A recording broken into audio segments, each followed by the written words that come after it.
available through Tilde AI. And for online participants, the translation is displayed directly on the live stream in Ukrainian.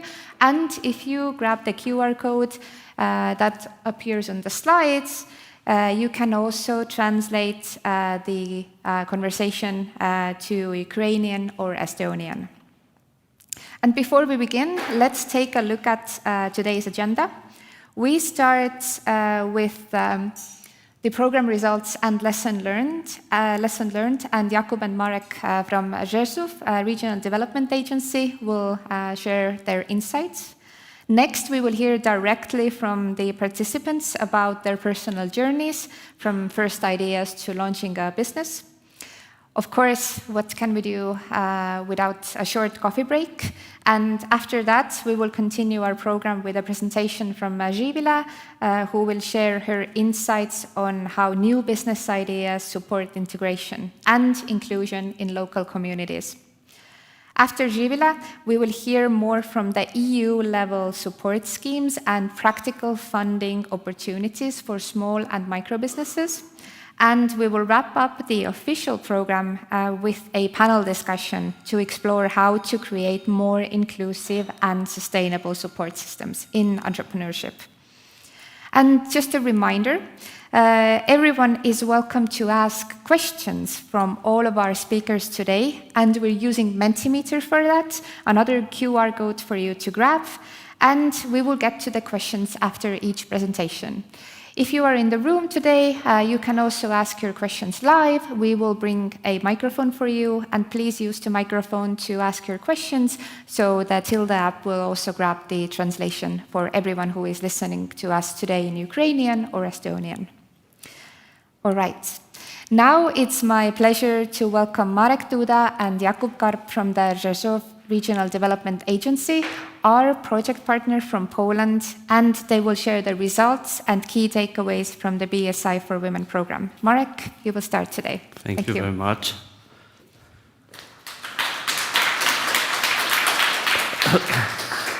Hello, everyone. I'm from Poland, and together with Jakub, we have privilege to present you the project and the main results connected with the project. We will do it instead of the project coordinator, Beata, but she is sick and she has to stay in Poland. But we hope so that we deal with and manage with this challenge.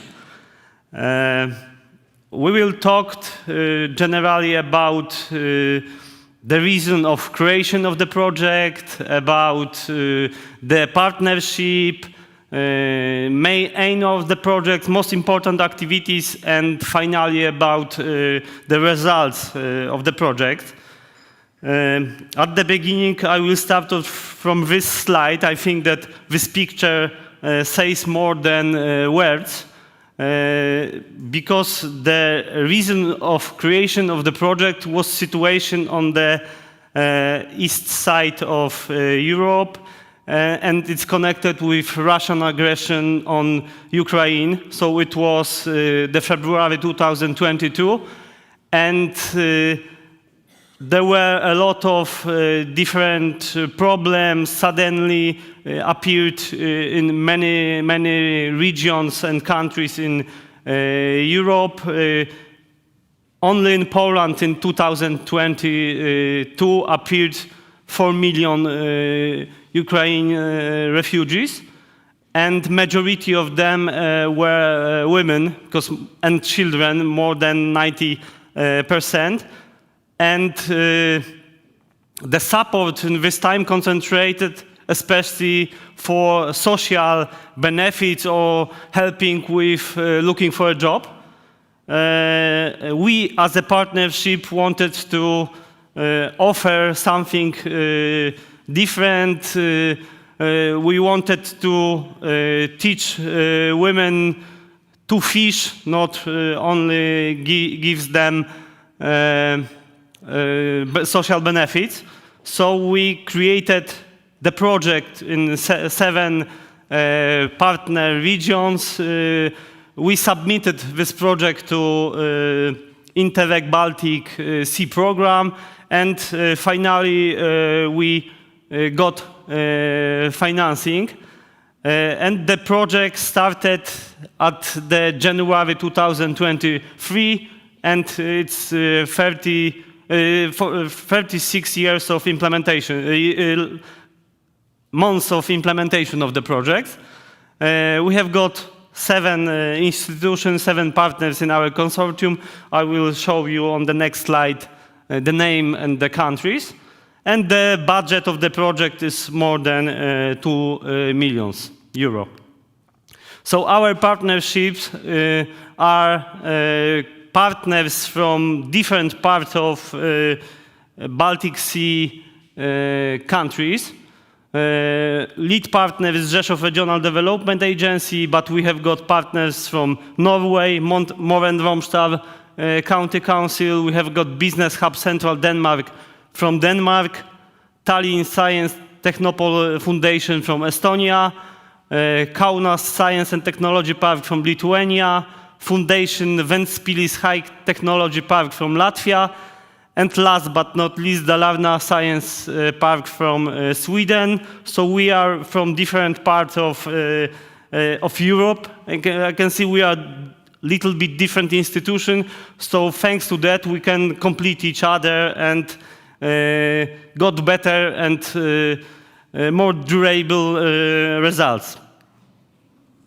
Main objective of the project were develop solution and tools which help refugee women to setting up their business in foreign countries, exactly in project partners countries.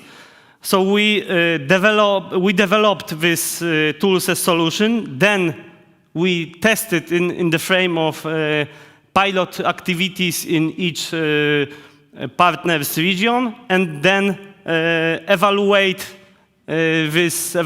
these solutions and transferred them to other countries, other institutions, which can be interested to do it the same what we did. As each Baltic Sea project, the scheme of the activities were work packages, 3 work packages. So preparing solution, then test this solution in practice, and then transfer a solution to others institution. So we did it in the same scheme, and we started from work package 1, so preparing solution. We had in this work package a lot of different activities, because especially this preparing solution were very important to gather information, for example, to prepare the best and the better tools for refugee women. So we, in each partner region, we created regional stakeholder groups. So there were some kind of ecosystems where many different institutions can meet, talk about problems, share their good practices, and so on. Then we prepared 2 broad analyses. First one about each region and good practices in this region, and second one about barriers and needs of program participants. So we did it to know what exactly refugee women needs in partners region. And then after that we created an interactive guide, so some kind of guideline which help women to find their place in a new country, new market, and it's access online, and after the project everyone can use it. also in this work package 1, we create, I think, the most important part of the project, exactly, because its main output, incubation program. So this program, which consists several parts, we can see here, like soft landing, like business development, yeah, like incubation, like individual support or post-incubation support. All of them were created before because they are a complex way to support refugee women. So that's why they are very important. And then after preparation of this incubation program, we can test it in the work package 2. So we can test it during pilot activities.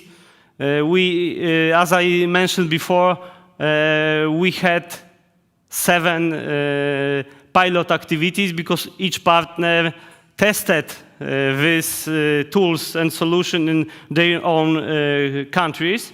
Generally, we engage 230 women which applied to the program. Finally, we decided to concentrate on 88 business ideas. They were completely different. One of them more innovative, one completely not innovative, but with really huge, for example, social impact. And we have got, for example, there are only examples of these ideas, like balloon flights, like educational games, coffee, like special bakery, or sustainable machine rental. So this idea were a lot. Generally, 55 participants complete the whole program. And after each regional pilot activities, each country organized national demo day. And during this demo day, they decided that these 3 ideas are the best, and they can be present in the international transnational demo day, which took place on 21st of May in Poland in the frame of event Carpathian Startup Fest. So during this time, 12 Ukrainian business ideas were presented, and jury decided to select the most important, the most interesting business idea. The first place was the business idea REPA from Sweden, second place business idea Space VR from Norway, and third was business idea Vilena from Lithuania. Generally, if we want to summarize these pilot activities, we have to underline what kind of helps Ukrainian refugees received from the project. And especially on this slide, we can see the most important idea, the most important way of supporting them, like understanding local business regulation and legal framework, like insights of cultural and adoption and integration with foreign countries, like building professional networks, or clarifying and structuring business ideas. So they were the most important, but there were many others. So now we will change the presenter, because now Jakob will tell us more about the results of the project. So Jakob, the floor is yours. The pilot. And good luck. Thank you, Marek. Yeah, my name is Jakub, and I joined the project in 2024, so in the second year of introduction of the project. And I was responsible for the implementation of incubation program in Poland. And yes, Marek was talking about the introduction of the project, of the beginnings of submission, and also of our pilot action. And I will talk more about results. So, going to results, we start from the feedback from participants, which is, I think, the most important, and it says that all what we did is important. And this slide is a little mix because there are some kind of achievements mentioned of the participants, as well as what they liked from the program. So the first is what participant achieved thanks to the program, and also, okay, I need to explain that this is only summary because we received a lot of feedback from participants. But here I present only the most important and most repeatable feedbacks from participants from not only Poland, but from all countries. Because as Marek said, we introduced such incubation programs in 7 different countries. So the first one is empowerment and confidence building. So almost all participants indicated that thanks to the program, they become more motivated, they become more strong and more brave to continue the path they took starting the program.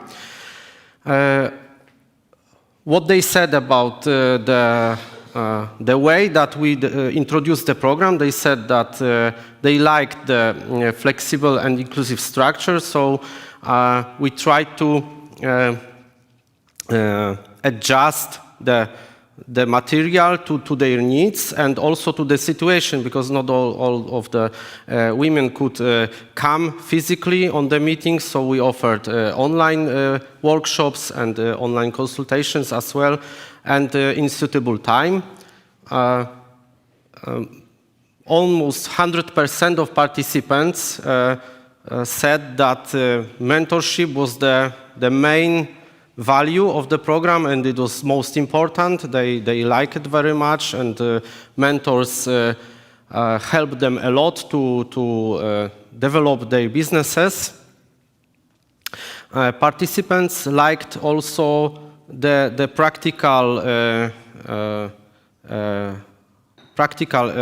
things that we delivered, and thanks to that they improved their skills also in their businesses. Most of participants found that they improved their social integration within the countries, within the regions they stayed. So all of them saw that the program helped them not only to achieve goals in setting up the company, but also they just found friends. So that was very important.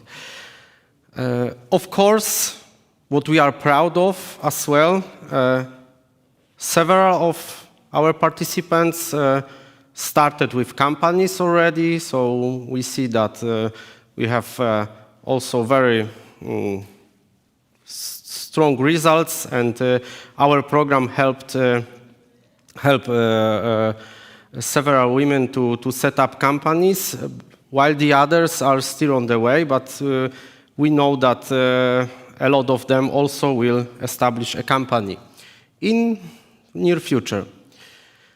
Yeah. Going to the results, yes, this is what we developed in the project, because This conference, maybe we call it a final conference, but this is not the conference which finalizes the project, because we still have a lot of work to do, because now we start to disseminate the project results, because in our project, the main objective of the project was, of course, the introducing the incubation program and help women to develop their businesses.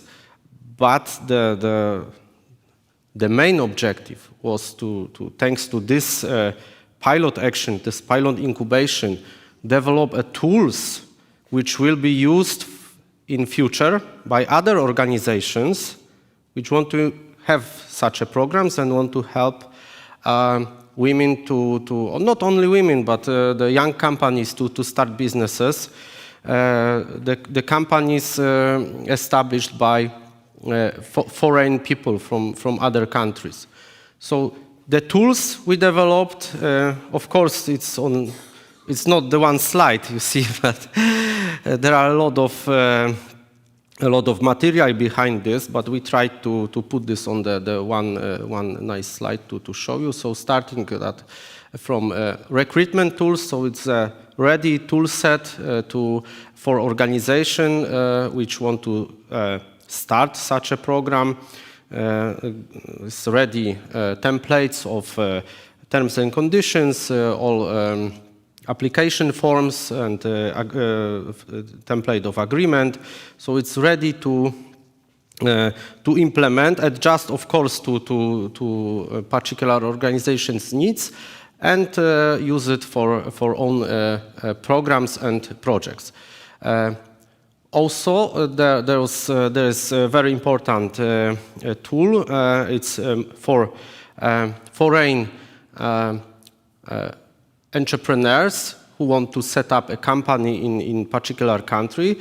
We developed a guide, a complete guide how to set up a company in particular country. There are actually 7 such guides for each country, which introduce our program, and demo day tool set. So it's all tools regarding how to organize demo day, how to run this demo day, and how to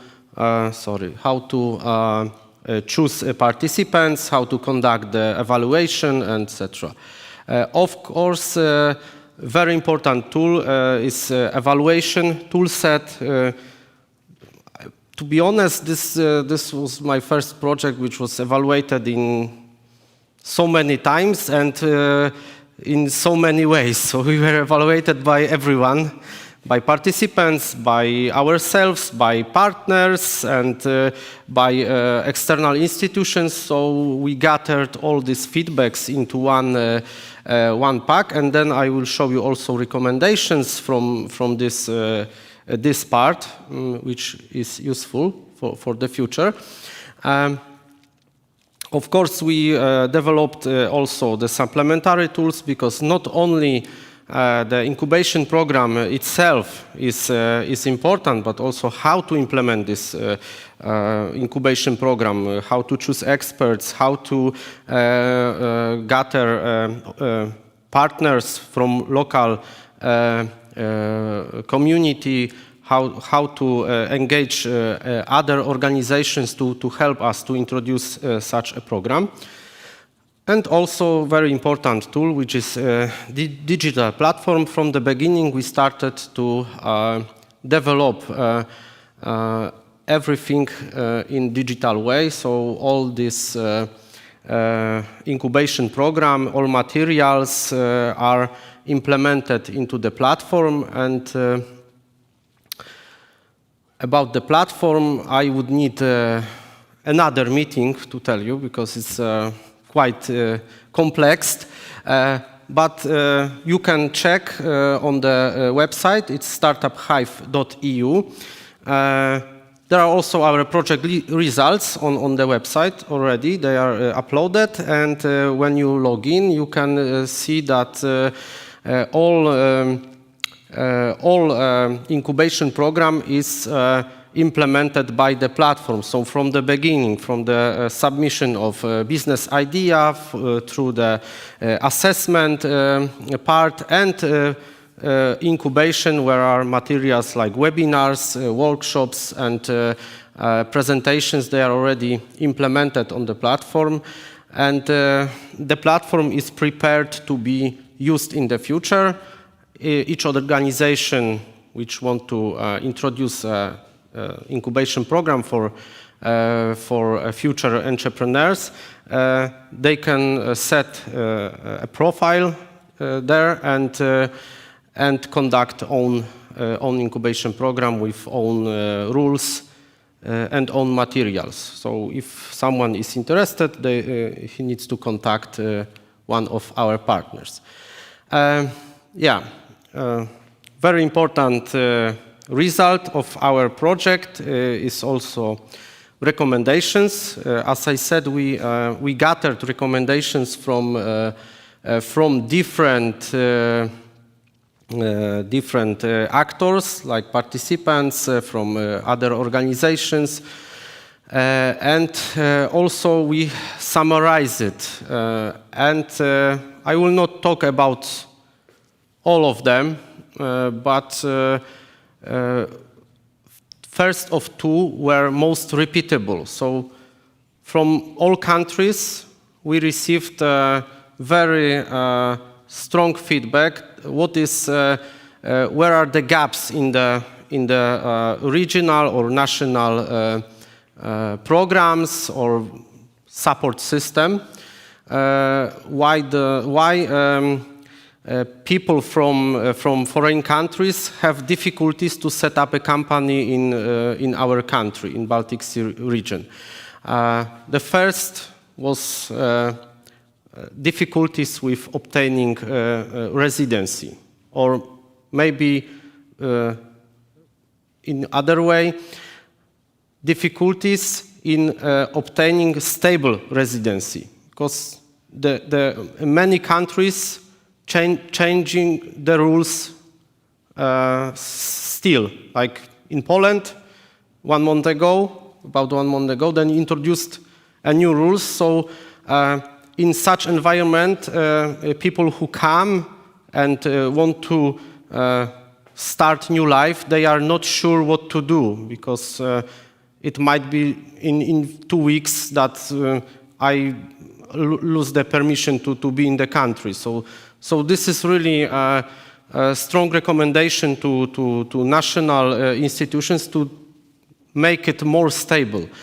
The second one was the lack of funds to start the company. So this is huge problem. I can say in Poland, of course there are funds, but they are restricted to people under 30 years age. So in our case, for our participants, it wasn't available.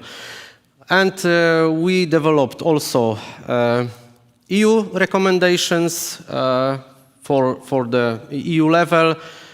So basically is what we did in the project. So if JS Joint Secretariat hear us, we want to say that if they take our project and introduce such a program, that would be enough to help people to set up companies in Baltic Sea region. I pass time a little, but try to fit in time. Thank you. Thank you. Here's a small present from Technopol side, and also one from Marek. So can I Marek, come here. Call you back on stage? That's really And nice. Thank you. And also, we have some questions from Mentimeter from the audience. Before I take those, do we have questions from the audience here? If not, then let's go to the Mentimeter questions. So first, we have a participant probably online asking us how were participants and teams networking with local stakeholders in order to support establishing new contacts, finding partners, funding, and investors, and also creating trust. Marek? How the question was about how to create the. How did they network, and how was the networking organized? So exactly, each region was responsible separately for organizing stakeholder group meeting, and I think in each region it looks a little bit different. We know, for example, a Polish. I can say more about our Polish case. We organized a lot of meetings, events. Which engaged our participants, and first of all, they got to know each other. So now they continue friendship, and they help each other in next steps. And we also invited to many workshops and meetings external institutions like job office representatives, Marshall office. So that was the networking, I think especially also that this subject was very new in Poland in this time, especially because we didn't have so many migrants and refugees, so a lot of people want to join and cooperate. All right. Do you know the reason why not everyone who registered for the program completed it? Did they bring out any causes that could be addressed by the tools that you have now created after the program? It's really depend on situation because some women just they went back to Ukraine. Because after the first period, which was big chaos, many people came to Poland and also other countries. But when the situation went more stable, like the west part of Ukraine is more or less, I wouldn't say safe, but there is no military activity. So if they got to know that it's quite stable, then some people came back. Also, it was during the program that some women realized that the business is not for them, not yet. They may find a job first and then will think about the company, but they were happy to hear about the possibilities. How to set up. Exactly. And my personal question would be, how many ideas, you mentioned 55 participants, or like over 50 participants, how many of them came to the program together, let's say with a friend, with a co-founder? How many of them came to the project alone, either trying to fund or create something by themselves, or maybe they even found a co-founder, or like, let's say, a co-entrepreneur in this program? We don't have a clear statistic, but because the project is still last also. I mean, but 90%, I would say, were alone. Alone, all right. Yes, due to the different reasons, but because many people they left families, left friends in Ukraine, and they came alone. So that's. Yeah. Understand. All right. Thank you so much for the presentation. Thank you for sharing the results with us today. Thank you. Thank you. Thank you. Warm applause. Now we heard what the project partners thought about the project, but let's now continue with what I think is the heart of today's event, hearing directly from the participants themselves. So I would love to welcome Dariia on stage and our moderator Yulia as well. And in a moment, Jakub will also come back to reflect a little bit more about the personal experiences as well as the experiences from the partner side. So I will welcome you on stage, everyone. And Yulia, I guess you will take over, taking the moderator role and giving it to you for a second. Hello, everyone. You're welcome. So my name is Yulia, and I'm from Ukraine. And I'm also a startup founder here in Estonia. And 5 years ago, I had the very similar probably experience with this very similar program here in Technopol. It was more technological startup oriented. And in February 2022, I was in the middle of my program. And I was actually here, and I saw how Estonia and Technopol specifically reacted on this war situation and how they willing to help, including all the Ukrainians and Ukrainian women entrepreneurship in particularly. And I'm very happy and very glad that we're having this huge program with all the Baltic states now. So thank you, Jakob, thank you everyone who make it happen, because it's really, really important for all the community, for Ukrainian women, and it was nice support. I saw it in the middle, being in the middle here, and I know a lot of women participating in this program, in similar program, and it's make really huge difference. So my congratulations, of course, to those people who participate in this program. And now it's time to hear how it was. So Dariia, let's start from you. First of all, I have questions for both of you from participant point of view, from organizer point of view. And so first block of questions to both of you. What was the most challenging part for you? First of all, I want to express my gratitude for organizers, because it was extremely useful, even if the idea wasn't implemented, as in my case. And I will introduce a little bit about my idea. I came with the idea to make media platform for Ukrainian women refugees from different countries. And in the middle of the program, I understood that it was a little bit mistaken, I would say, from my perception, because it looks more like charity project, not like a business.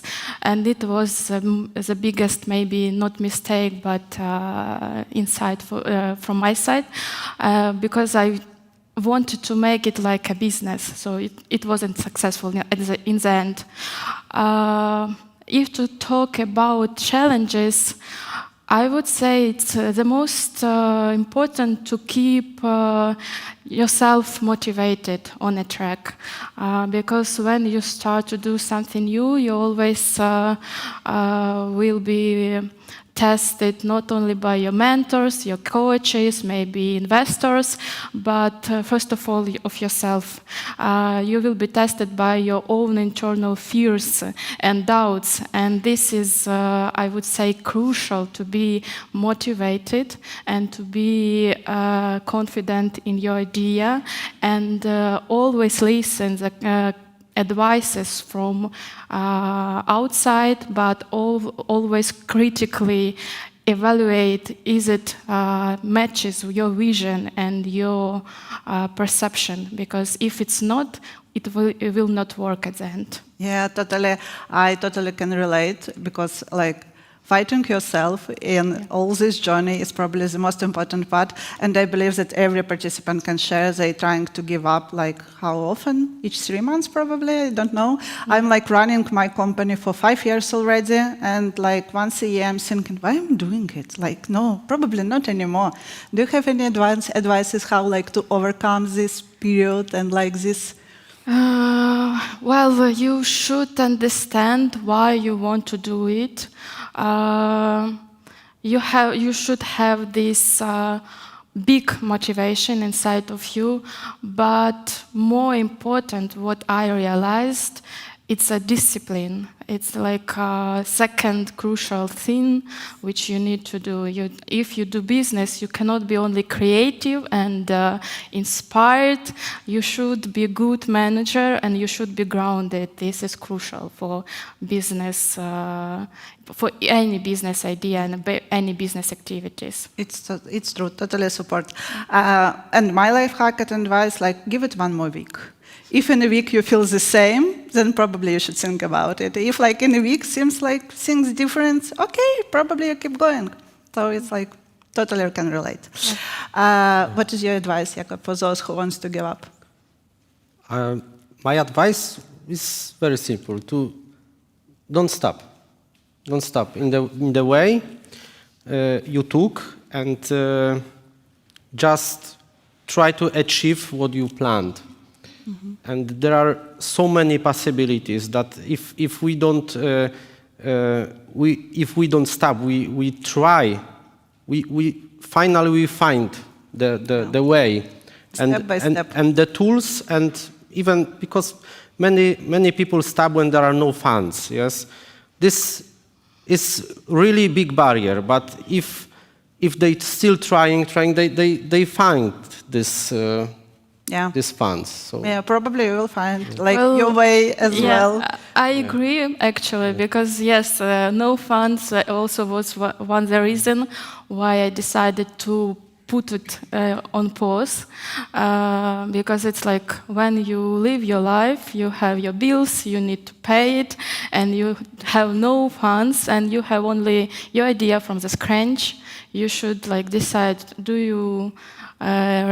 are you ready to continue it and like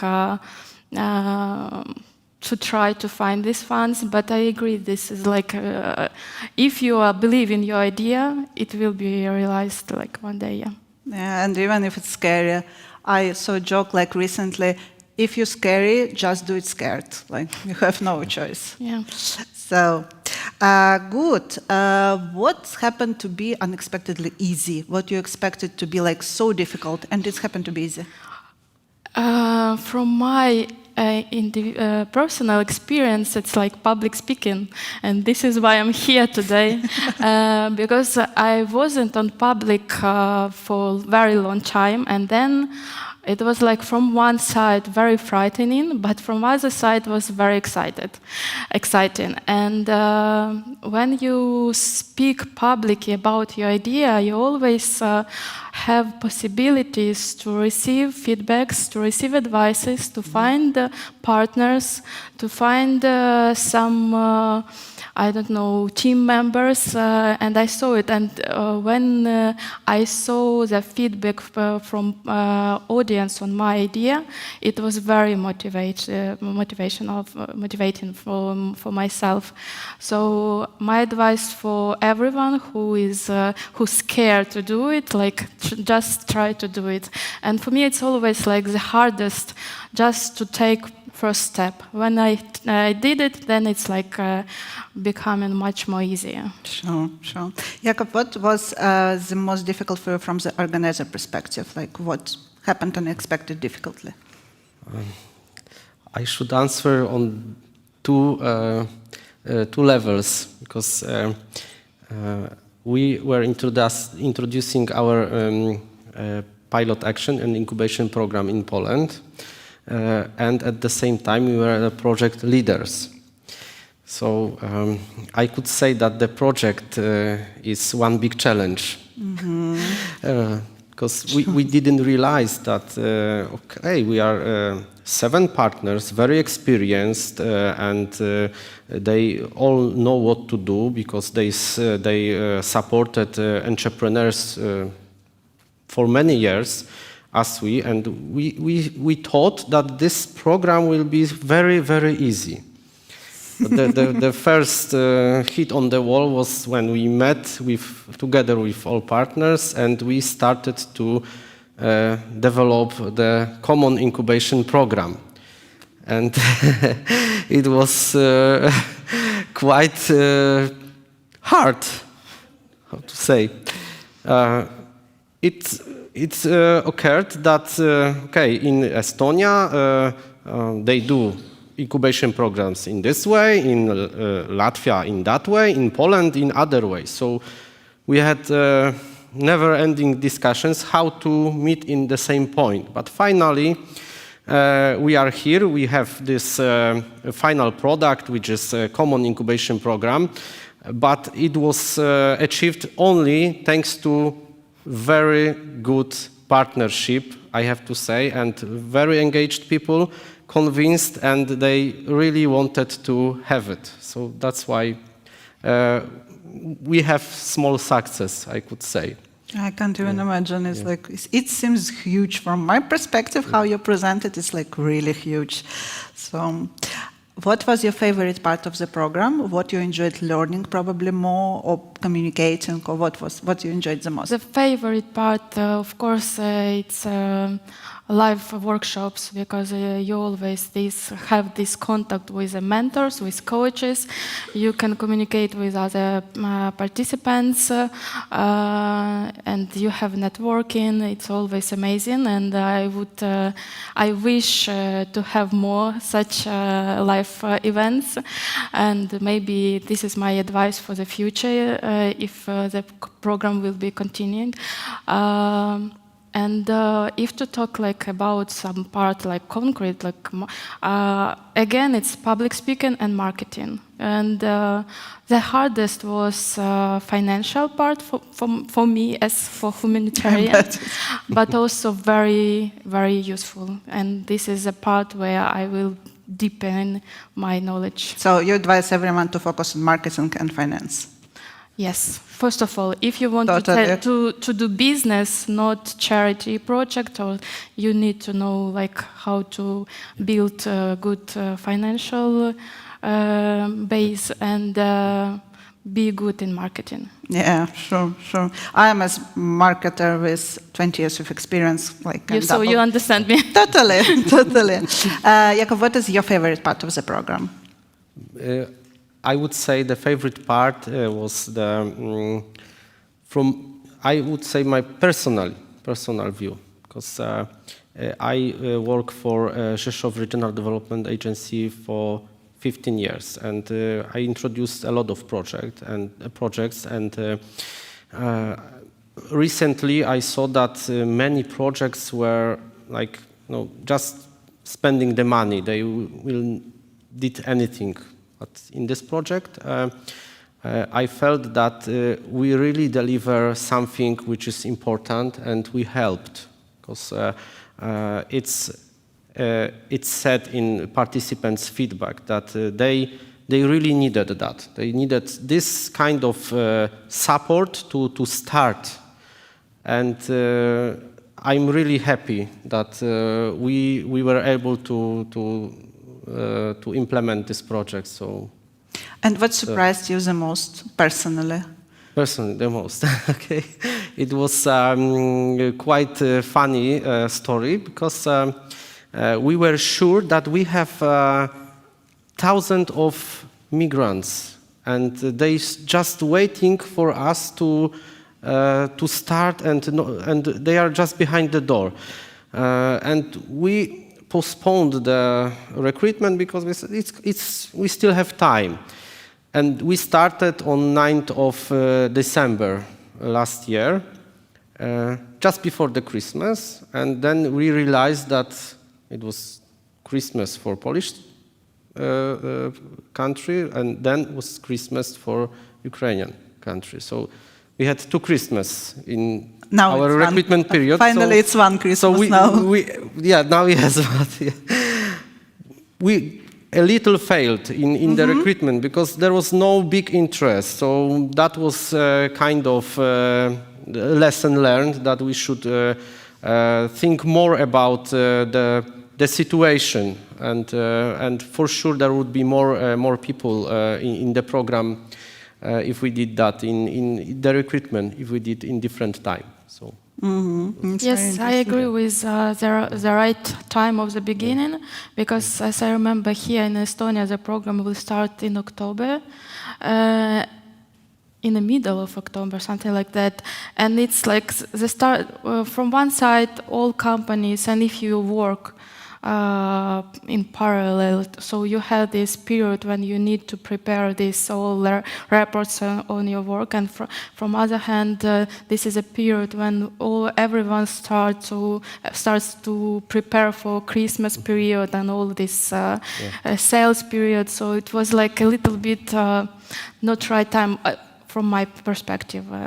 If it will start after New Year, it will be like more active. Probably, but like from my perspective, it's never a good time to start. You just Agree, starting yes. it because it's Also before right. New Year, after New Year, spring, Yes. almost summer. After Right. summer we should wait. Then it's October, Christmas. Yeah. So definitely. Yeah. And back to the Jakob's statement about changes and like make the difference. How did project change your life, like personally? My personal Yes. life. Well, I became more mature, I would say, more practical. I started to think first about practical side first, not to put my emotions on that when we talk about some project, because if you want to make your idea real and successful, you cannot be only creative. You should be, like as I said, you should be grounded and practical. You need to calculate everything and be sure that you at least would not make big bills for yourself, not make credits. So yeah, this is. And what is your next plan? Plan about my project. Probably about entrepreneurship in like particular. Well, I was Do you still- plan to run something else? Yes, I still not give up with my idea to make a media project for female audience, but I want to reformat it, not make it like more like in a business idea, which I can scale in the future. And if I will continue with this idea, it will be something on intersection of journalism, human expertise, and artificial intelligence.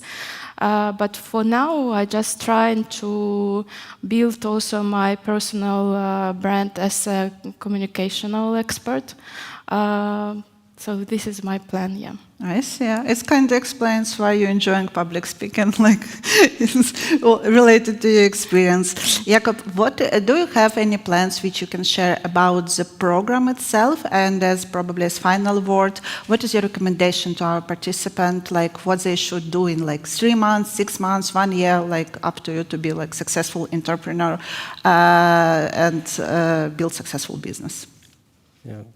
For sure, they should be with contact with all partners to have good information about the possibilities, also with funding, because what we do now, what our next steps, we have to force national institutions and also try to force EU institutions to find the area. There are a lot of funds in different sectors, so this one we see as very important to be also supported from the EU level and also national level, because we see that many of participants will want to continue the entrepreneurial way, and they want to establish companies, and we see the potential. So it's very important for all of us, all of partners, to also continue with this activity to convince the national and EU institutions to help us. Yeah, sounds great. Yeah. So it's like a hint to everyone, stay in touch with your partners, regional partners. It can be like probably, hopefully it's going some kind of continuity here.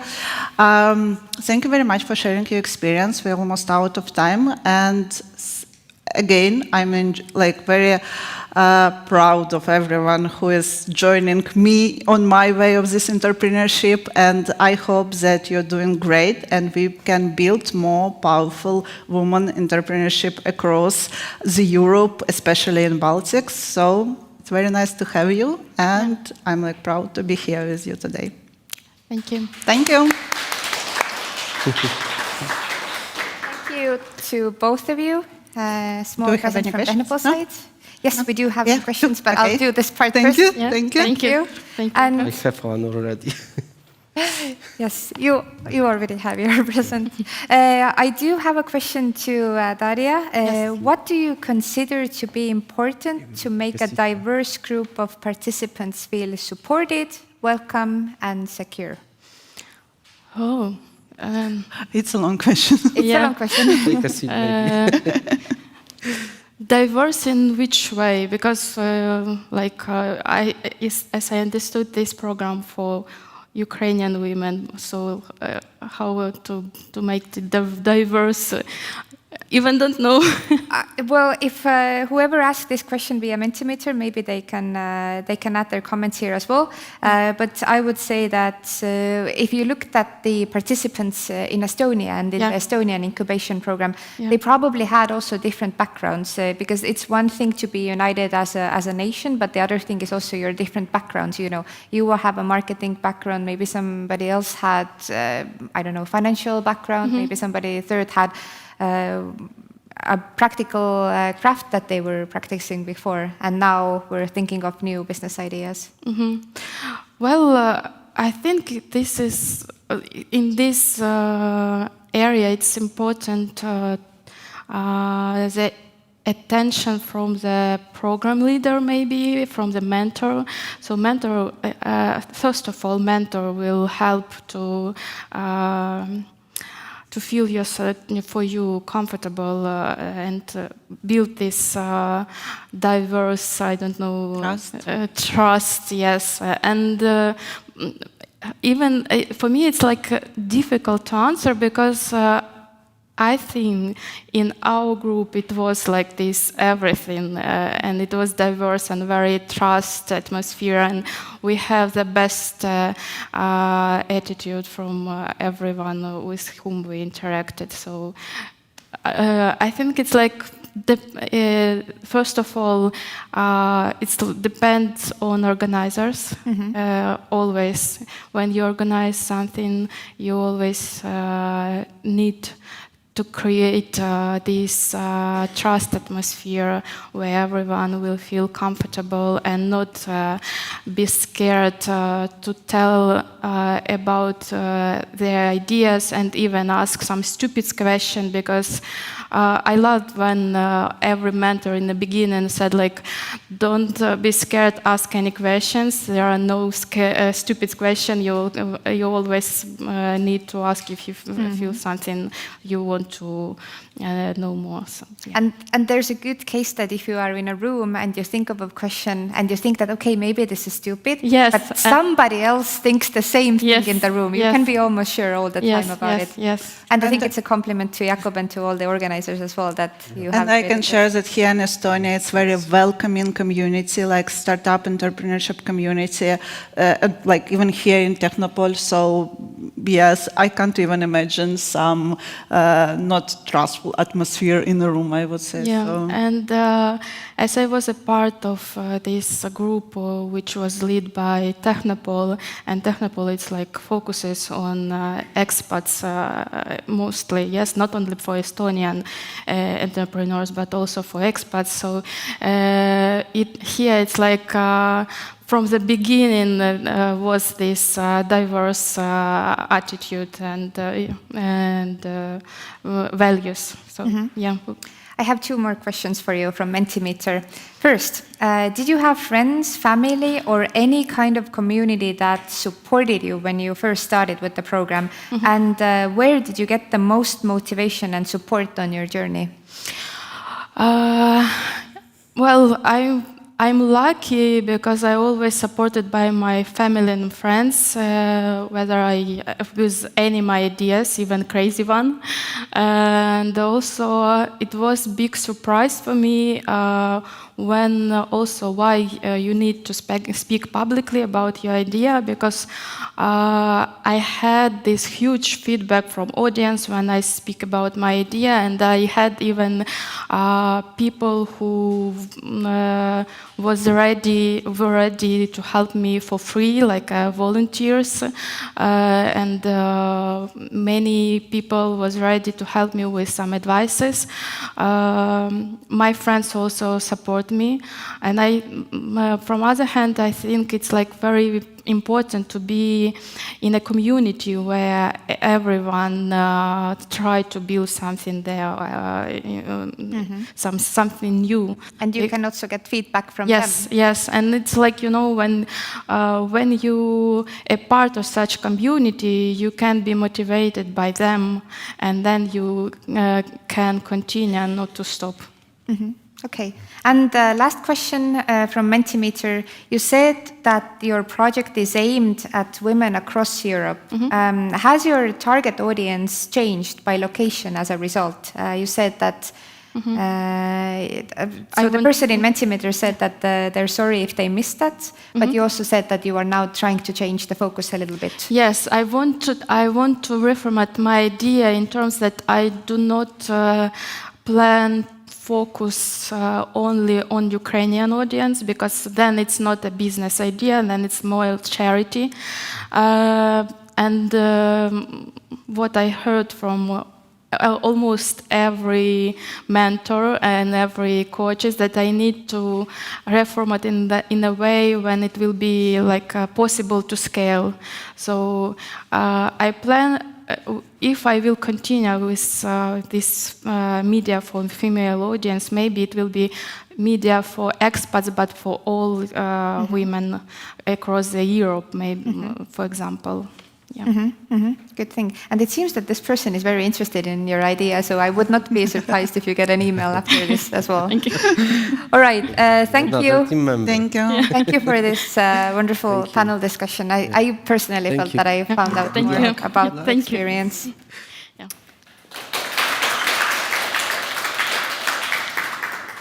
Now let's take a short break. If you are here, we have some coffee and snacks waiting for you. If you are at home, you know what to do. Start your coffee machines or your tea kettles, and we'll be back at 2:25 local time and 1:25 Central European time. So see you in a bit.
Welcome back, everyone, and people in the audience in the room, can I ask you to gather back to your seats? Thank you.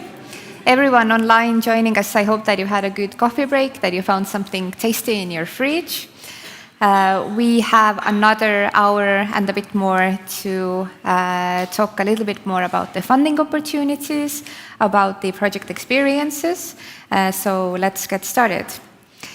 Our next speaker has worked closely with international entrepreneurs and international founders in Lithuania. Please welcome BSI for Women project partner Živilė Paužaitė from Kaunas Science and Technology Park, and she will cover today how entrepreneurship and innovation can accelerate integration and unlock potential in new communities. Živilė, the stage is yours.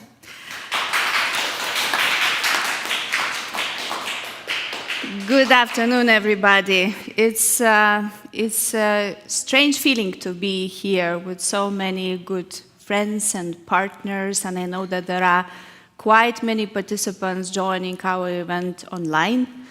And I know that they keep very intense attention to everything what we say, with everything what we discuss, with everything what we say that we achieved. I know that they are waiting for a message what is planned or what are we planning for the future.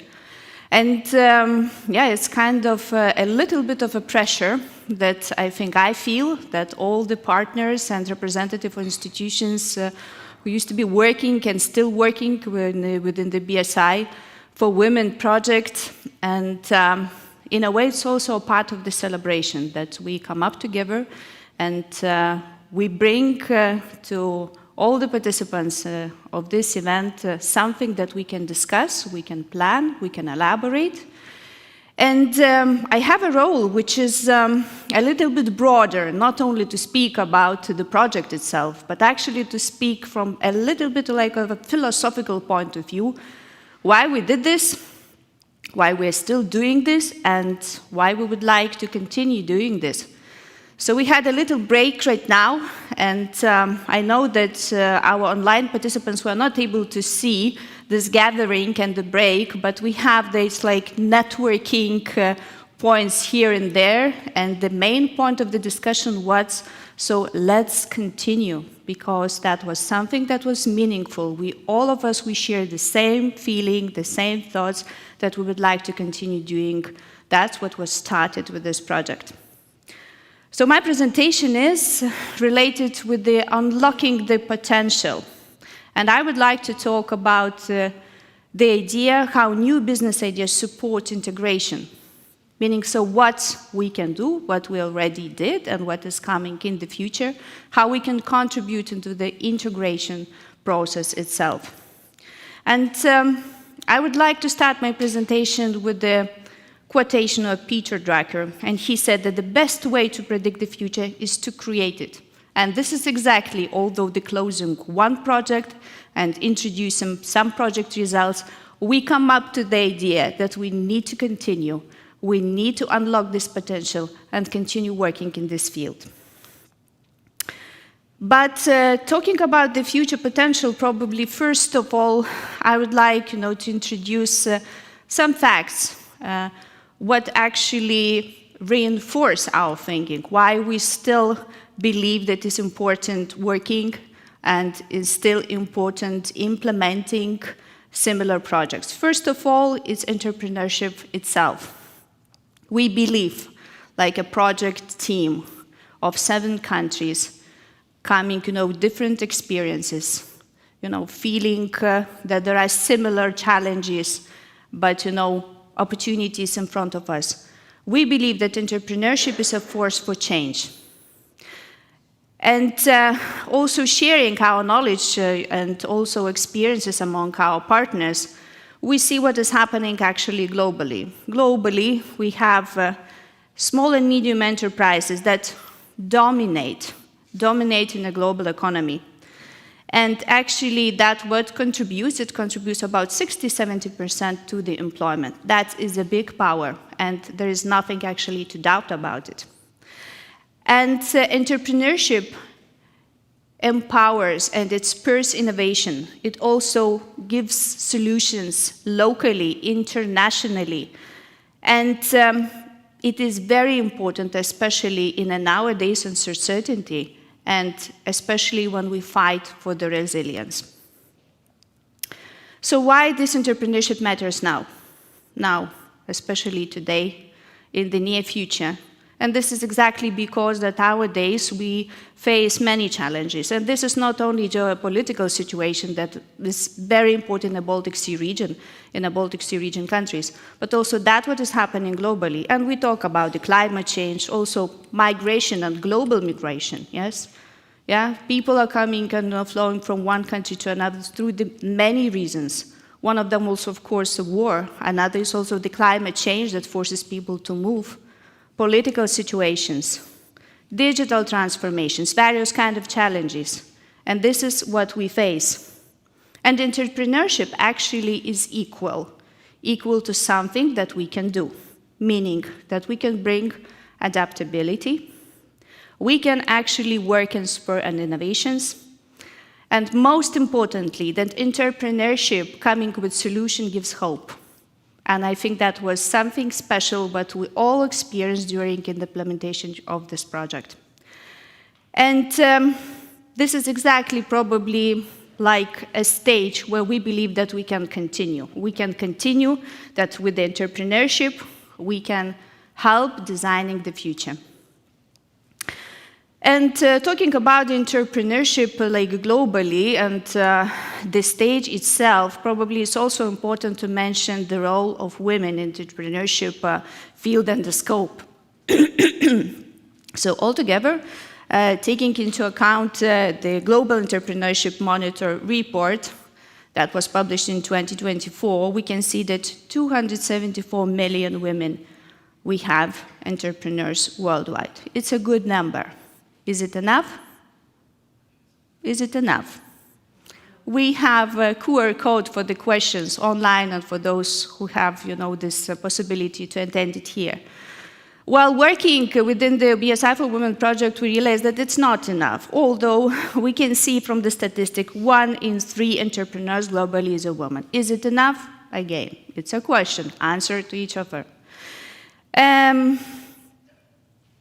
What is also important, that 25% women's venture more likely to be social driven, which means that every time when we support women entrepreneurs, we support not only individuals, we support actually communities, because they contribute from the income of the businesses also to the communities, to the society, and they bring solutions to the social community.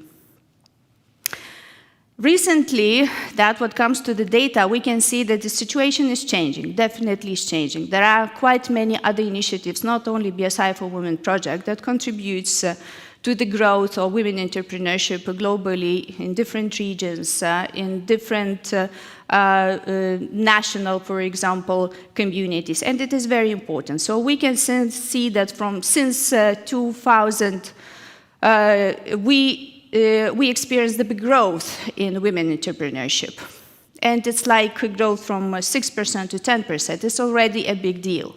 Nevertheless, we experience various kind of challenges in this regard. The 2% of venture capitals goes to women's-led startups, but it's not that big number, and that's quite a lot of work to be done to increase it. In Lithuania, that I come from, we can see the situation is also changing. The changing from the perspective that there are quite many, for example, young entrepreneurs coming, for example, from the secondary schools and the studies. They are more focused on the entrepreneurship. They already have skills, they have a motivation to do so. But still looking at the broader picture of the market and the contribution of the startups and the small, medium enterprises, there are quite a lot of things to do in this field. When we talk about the empowering women, definitely what is important to mention that it's not like only a social goal. We can see that it's like a systematic and very important aspect in our economy. and it's also transformational because the situation is changing and there is a big demand and there is also a big motivation in this field. Thank you.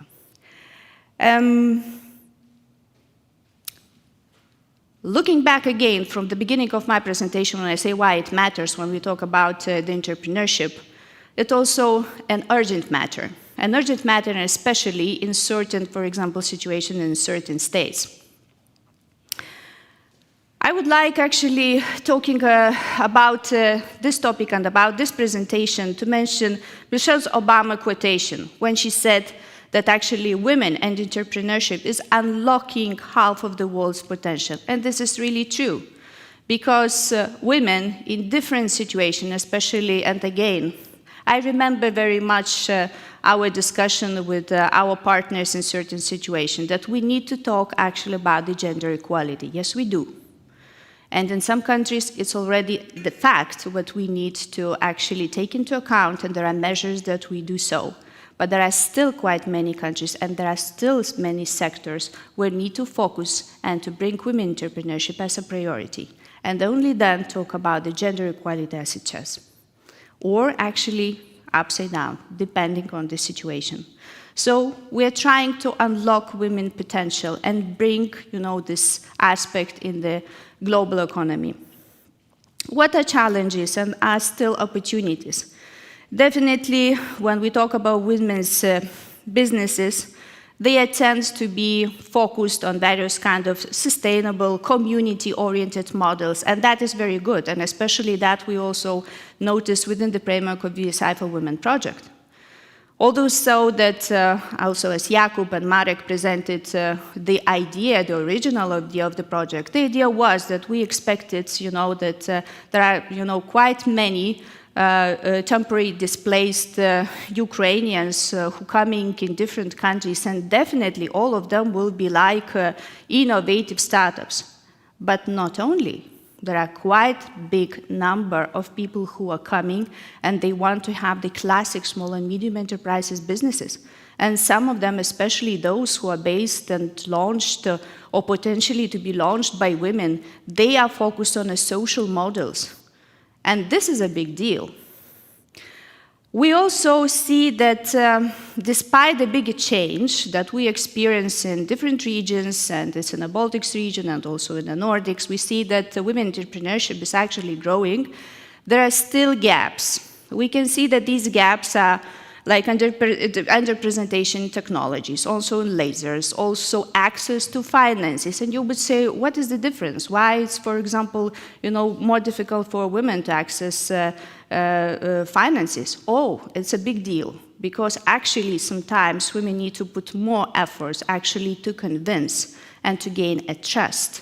And also, growing and building networks and communities, we saw how much efforts we need to put actually to grow this trust among each other, to expand the community or get to the point where we need to get to. So this still is a gap that we need to work on. And again, what was a bit probably a surprise for us, that it's a fewer mentorship opportunities. And it means that we need to work on this. There are quite many networks that actually work women for women, yes, but it needs to expand. It's again, sometimes it's very much related with the trust, because the community requires trust that we work on.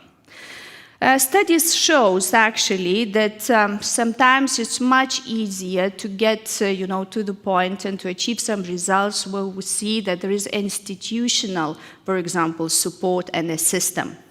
So we need to talk about the systems, the same as we talk that it should be actually the reaction, and we need to address the policy changes. The policy changes in the macro region, policy changes also in the European Union, attentions globally. Definitely, although there are quite many changes, we still experience cultural biases. We see some, for example, expectations in unpaid work. And again, it's much easier sometimes when we talk and we focus on, for example, European Union region. But when we go beyond, we can see that there are quite many things that we can change and still work on. So what are the worldwide partners and examples? So we can see that in some regions, actually, the situation, while it's changing, but we can actually exclude, for example, country from country, and we can see that the numbers are growing. So numbers are growing due to, for example, various kinds of initiatives. And one of these initiatives was, like, for example, Interreg Baltic Sea Region co-funded project BSI for Women. We need more of these kind of initiatives to change these numbers into the bigger growth. And this shift that actually, when we have the barriers, that it needs to be mitigated, and it's important that we scale the ventures, we scale the model that we, for example, achieved within this project globally if it's needed, regionally if it's needed, or align it according to the community needs. I talked quite a bit actually from the bigger scope. What is entrepreneurship? How is it important actually from the perspective of the women's role?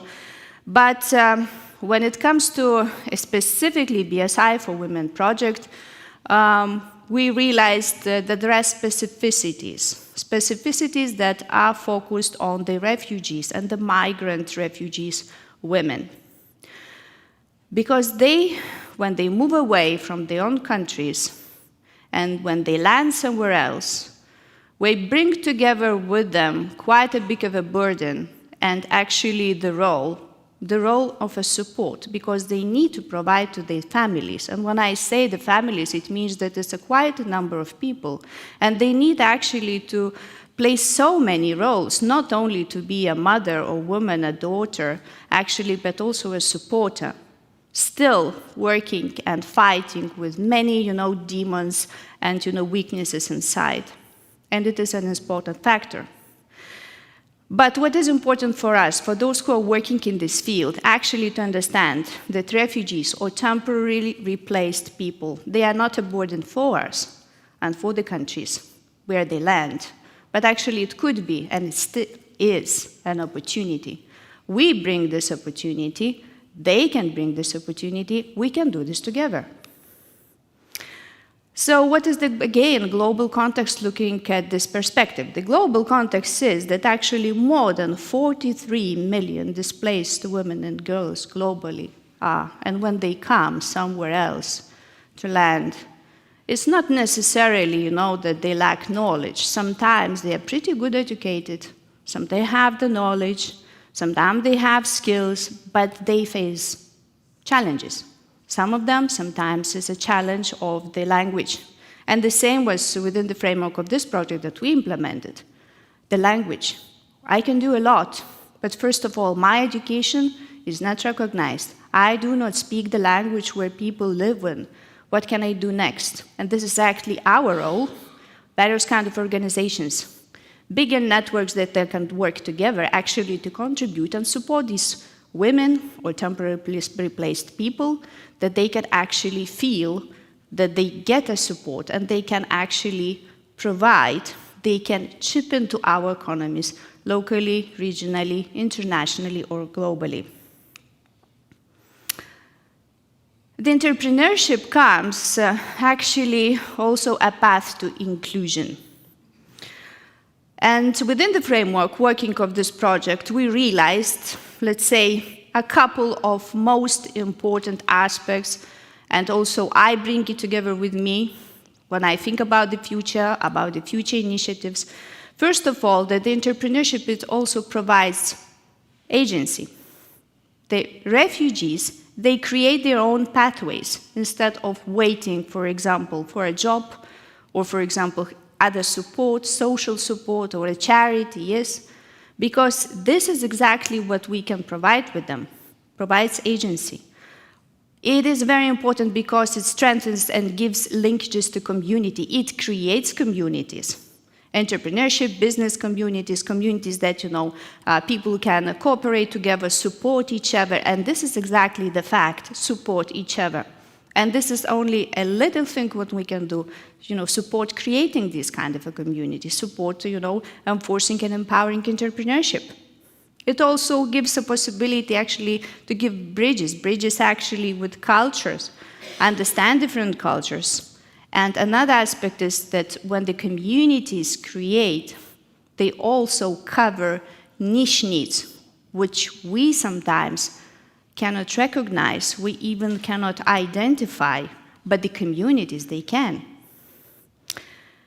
Another aspect that in entrepreneurship also supports dignity, identity, and psychological recovery. And especially when we talk about the migrants and the refugees, it's a key aspect. Although I started from the agency community linkages, quite often in a real life, it starts from the point number 3. And coming, to another slide, which will continue my presentation, I will say so that refugee women are not positive recipients of fate. They are agents of a change, and they are eager to change their life, community life, and actually, sometimes they're even changing our lives. Because this event that we talked today to each other, we had the panel discussions. I liked really, what also Jakob was reacting, because it's also changing, our perception. It's changing our mindset. How we think. This is exactly how we originally started ideas and thinking, and what we want to do next. And continuing this presentation, I would like to emphasize now on the BSI for Women experience and integrations through the innovation. And another quotation which I would like to introduce is that if women participate in the economy, everyone benefits. And it's really true, although we can say that, not only women, the same also like men, if they contribute, if they participate, everyone benefits, meaning so that we cannot exclude none and everyone. We need to help. And especially if we see, we emphasize it, we work on this.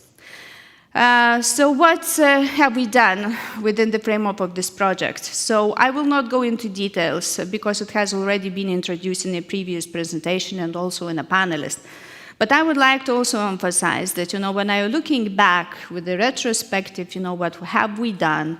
What kind of events we participated? Have we been recognized in various kind of policies and documentations? I realized that recently, in 2025, it has been published in Baltic Sea macro-regional report. And BSI for Women project was given as an example, as a good example, actually, of a model which could work, which works, and it can be copied. And I know, and probably it would be like a little bit of an advertisement, that by the end of this month, is going to be in Poland, in Gdansk, USBSR annual forum, and in one of the panel, this project will be introduced and discussed. I know that our project partners and leaders from Poland will be introducing the project, and I hope that other project partners will be able to contribute and will be invited actually to talk about these results as well. So sometimes it is important not only to work hard, but also actually to talk about this, what we do, because it gives an opportunity for others to chip in, to contribute, to copy if it's needed, to align the model, and actually to give an opportunity to continue. So what made it work for us? What it actually helped, to succeed it? First of all, and we also, all of us, we agree, we share the same feeling and a meaning, that actually it's mentored and, mentored model of everything, like a program itself, mentored, and tailored flexibility, because it is important not only to come with the model itself, but actually to listen to the needs to whom you would like to provide one over other, for example, program or training or mentoring and everything what is needed. So first of all, what we did, we listened to the needs, we tailored the program, and I think that was, as Jakob said, a little success that we can be proud of and we can continue. Another aspect that we had a cross-sector and strategic partnership, and the strategic partnership was really diverse. And I know that probably we'll even continue talking about this, but I want to mention that especially in this project, the network and creation of the network in the cross-sectoral aspect, not only locally, nationally, but internationally, was a big boost and a power. Because quite many organizations from different levels, meaning like local, like municipalities, NGOs, but also international organizations, and also international networks, they got interested on that, what we do. and they see, the meaning in this, and they would like to be a part of this in the future. And definitely focus on the continuity. And the most important thing is that our focus was not only one-off workshop, but rather what and how we can do this sustainably. And I always take an opportunity actually to emphasize another aspect, is contribution of different activities and initiatives in the implementation of Sustainable Development Goals. So I can say that the BSI for Women project was contributing and still contributing, and as a model will do so in SDG 5, gender equality through leadership, mentorship, visibility, SDG 8, decent work, economic growth, through what? Business creation and income that will help these women actually to work for. Also SDG 10, reduced inequalities. We worked actually to support the communities and increase the integration, social cohesion. SDG 17, partnership. I think it's a magic word, and especially within the framework of this project. Yes, Jakob is actually agreeing with me, because strong partnership make difference and magic. And regional collaboration was exactly the meaning what we worked on. Key lessons and the path forward. Human-created and centered program work. We looked to this center, what we wanted actually to contribute to and how we wanted to support, community and women. And I think that was most important, and that it was felt and it was recognized. And that's why when we talk, to our participants, when we invite them into panelists, when we actually invite them to participate in various kind of our events, this is exactly the meaning what we share and they share. The partnership, individual initiatives that we identified and helped them to be recognized and to be visible. And BSI for Women project was important not only nationally, meaning that each and every country, they had their own focus, but it also opened an opportunity for these women to also not only to grow their own ideas, but actually to learn what kind of different ideas existing or arising in different regions, and that they can join those efforts if it's needed, or if it's needed, they can transfer their business ideas in different countries. And I think that this is a big treasure. And definitely it brings an opportunity to integrate, and it also empowers a long-term perspective from the project to the future and to the future impact. And again, the project makes a difference, especially in a social impact, because definitely it provided new jobs. These new jobs and business ideas provided a possibility actually to employ other community members, and definitely a bigger power into integration. It created economic resilience. It's not only actually to those who flew from their countries and resided in different, but also to the economies that accepted, because it was also a challenge for them. And integration created innovations. Although we have to admit that originally we expected quite different startups, coming to our programs, but each and every idea, of the, women that introduced during these programs, they learned that it's possible, even a classic business, to focus towards the innovation. They learned about digitalization, they learned about the artificial intelligence, they learned about the power of social media, and some of them actually work in the post-incubation program about how to integrate into their business ideas new innovative solutions. And yes, I'm coming to the end of my presentation. And usually when I talk, and I have a passion, I have to admit it, I have a passion about this topic, I think that we shouldn't stop, because we did quite a good and big job already. And I think that it's always important, to use this opportunity and call for action. Call for action that we continue our journey, that we invest in women and their entrepreneurship, in their startups, innovative ideas. It is important, as mentioned actually in our project recommendations, that was a big burden, a big bureaucracy, difficult and very sophisticated rules. So it should be simplified finance and registration for newcomers. We should actually link innovation hubs across. And when I say across, I don't want to stop only here in our Baltic Sea region. I think we can work beyond Europe. We can talk about Africa, we can talk about Asia, because there is a big demand in it, and we can contribute to this. And finally, I would say that the model that we created, that we introduced, and we are still polishing on it, it could be scaled.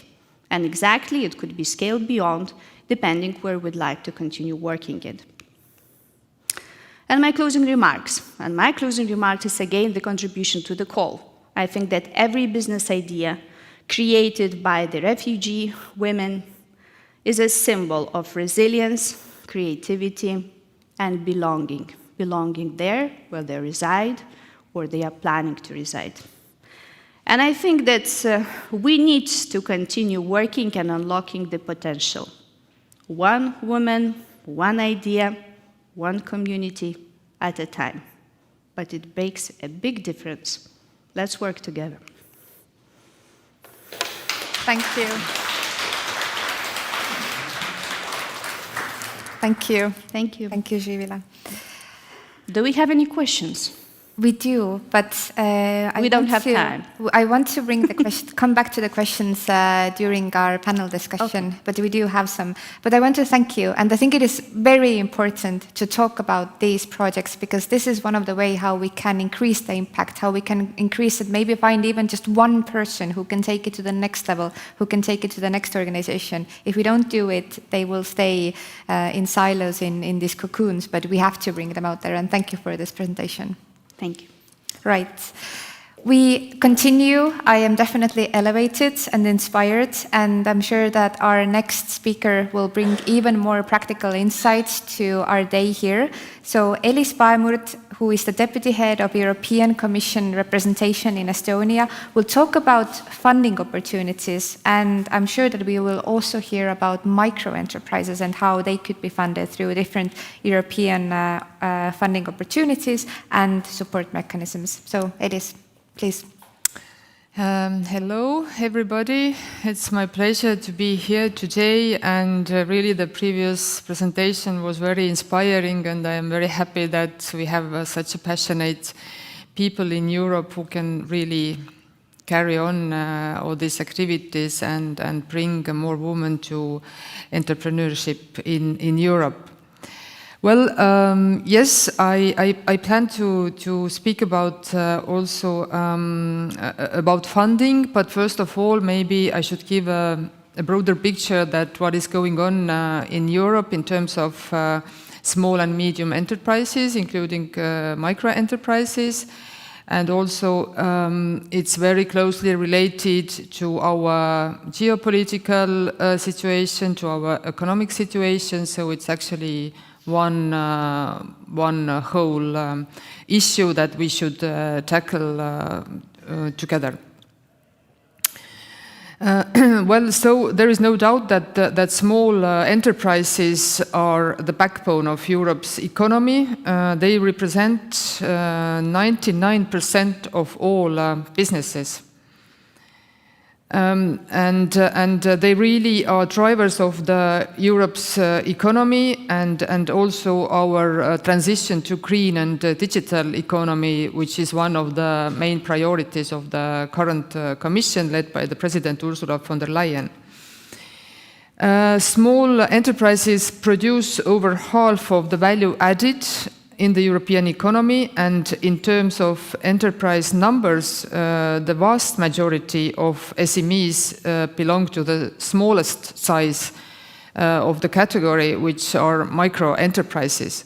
So if we have altogether 26 million small and medium enterprises in the European Union, then more than 24 million of them are actually micro enterprises. So we see that these very small businesses are really the most important ones and the drivers of our economy. Micro and small enterprises employ more than 77 million persons, and it's almost half of the total number of all persons employed in European enterprises. and they generated 11.9 trillion euro in turnover, representing 31% of the total turnover of European enterprises. Also, our president, so Commission President, I'm just going to the next slide just to have a visual slide on the share of micro and medium and large enterprises. But meanwhile, I would like to stress that supporting small and medium enterprises is really one of the priorities of the European Commission. It has been since the beginning of the mandate of President von der Leyen, already during her last mandate. But now, in her political guidelines, she presented before she took office last year, she clearly stated that we need to make business easier and faster in Europe, and she promised to make speed, coherence, and simplification one of the key political priorities in everything European Commission does. And one of the key elements also of the next multi-annual financial framework of the European Union will be simpler, more streamlined and harmonized EU financial programs, meaning that access to funding and finding right sources, finding right information should become also much more easier, because we have to admit that at the moment it's quite complicated. We have many funds, we have many programs, and it's sometimes very difficult to decide from where to start. But now some couple of more words about small and medium-sized enterprises. So if to categorize, then micro enterprises are the smallest one, meaning that they have less than 10 workers. And these micro enterprises, as I already said, comprise the vast majority of all enterprises in the European Union. Yes, in recent years we have seen a rise of many challenges related to economy, related to geopolitical tensions, related to migration, and as also previous speakers said, that on one hand these are problems, but we also should see an opportunity there. So meaning that we have to see these complex issues all together and try to figure out how to use, how to kind of get out the best of the situation that is maybe not the easiest one, but still offers us good perspectives for the future. So we have had economic instability, climate change, political conflicts, and also COVID pandemic a couple of years ago. And among these challenges, the situation faced by Ukrainian refugees, particularly women, has also been one of profound humanitarian concerns.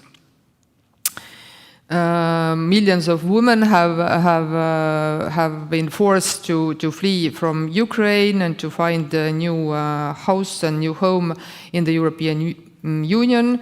And these women, many of them, they have very good skills in different areas. They have entrepreneurial spirits. So we really need to find a way how to integrate them into our societies and how to best provide them best support in order that they could really build a new life here and bring benefits also to our societies.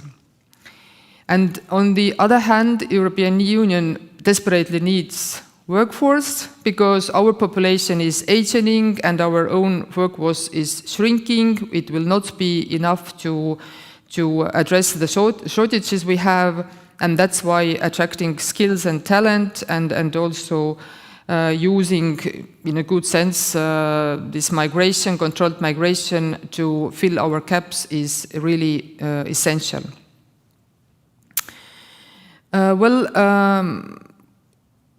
It is clear that all these recent challenges need kind of targeted approach, how to how to make the situation better and how to target all these challenges and uncertainties.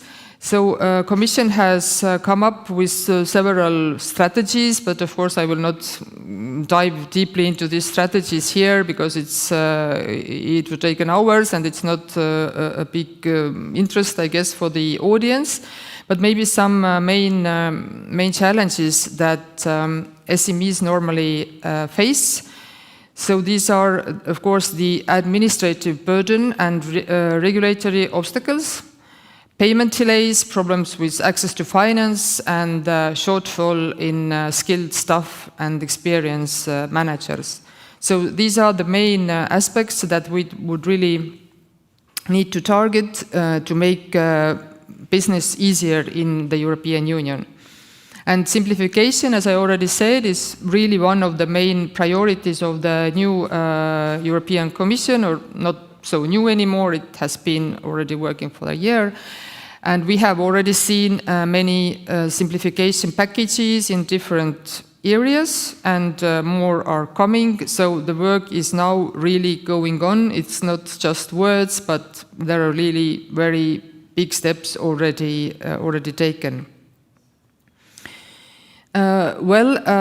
Just maybe one example, what the Commission has recently done to address these specific challenges is the SMEs relief package, where they really want to tackle some very specific problems that SMEs have when starting their business or running their business.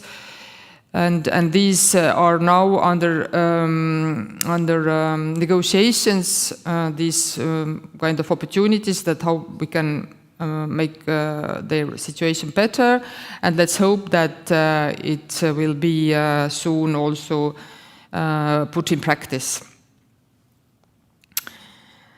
And now I will move to funding, more specifically to funding. All over during this financial period, which is from 2021 until 2027, through different EU funding programs, the overall support to SMEs is expected to amount more than 200 billion euros. So that's quite a lot of money, and it has been and can be allocated through many different funds.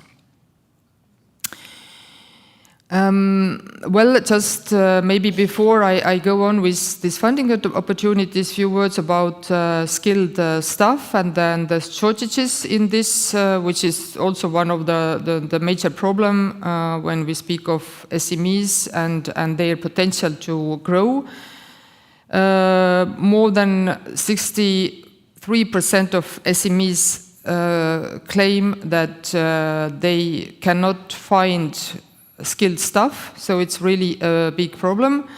This is something that really hampers their efforts to achieve digitalization and also green transition.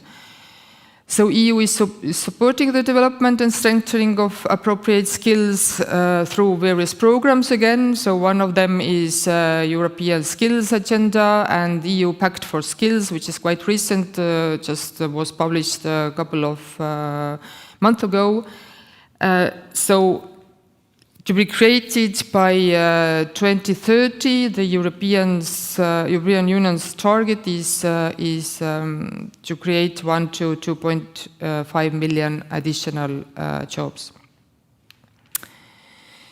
But now more specifically about funding opportunities. First of all, funding opportunities are very often country and region based. So I would suggest really from wherever country you come to check these opportunities with your relevant authorities. So the main source of this kind of financial possibilities are structural funds. in different countries, in different regions, and most notably there are two funds which are relevant. One of them is European Regional Development Fund, which supports the more competitive and smarter Europe through innovation and support to small and medium-sized businesses, as well as digitalization and digital connectivity. And also European Social Fund, which supports employment and skills development. So, but really, as I said, so these are very country-specific funds, so I recommend to check out in each country which kind of options you have, and I have put all the links on these slides, so I can share the slides later, and you can really find the right place very easily. There is also a good website, Access to EU Finance, which lists all intermediaries under current EU programs and will also successively list InvestEU financial intermediaries.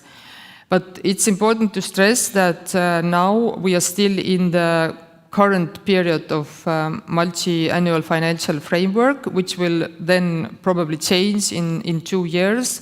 And as promised, these programs will be merged, and there will be less programs, but the access to finance should be much more easier, and probably these names of the funds and all this will change. But now it's still relevant if you plan to really start your business in this year or next year.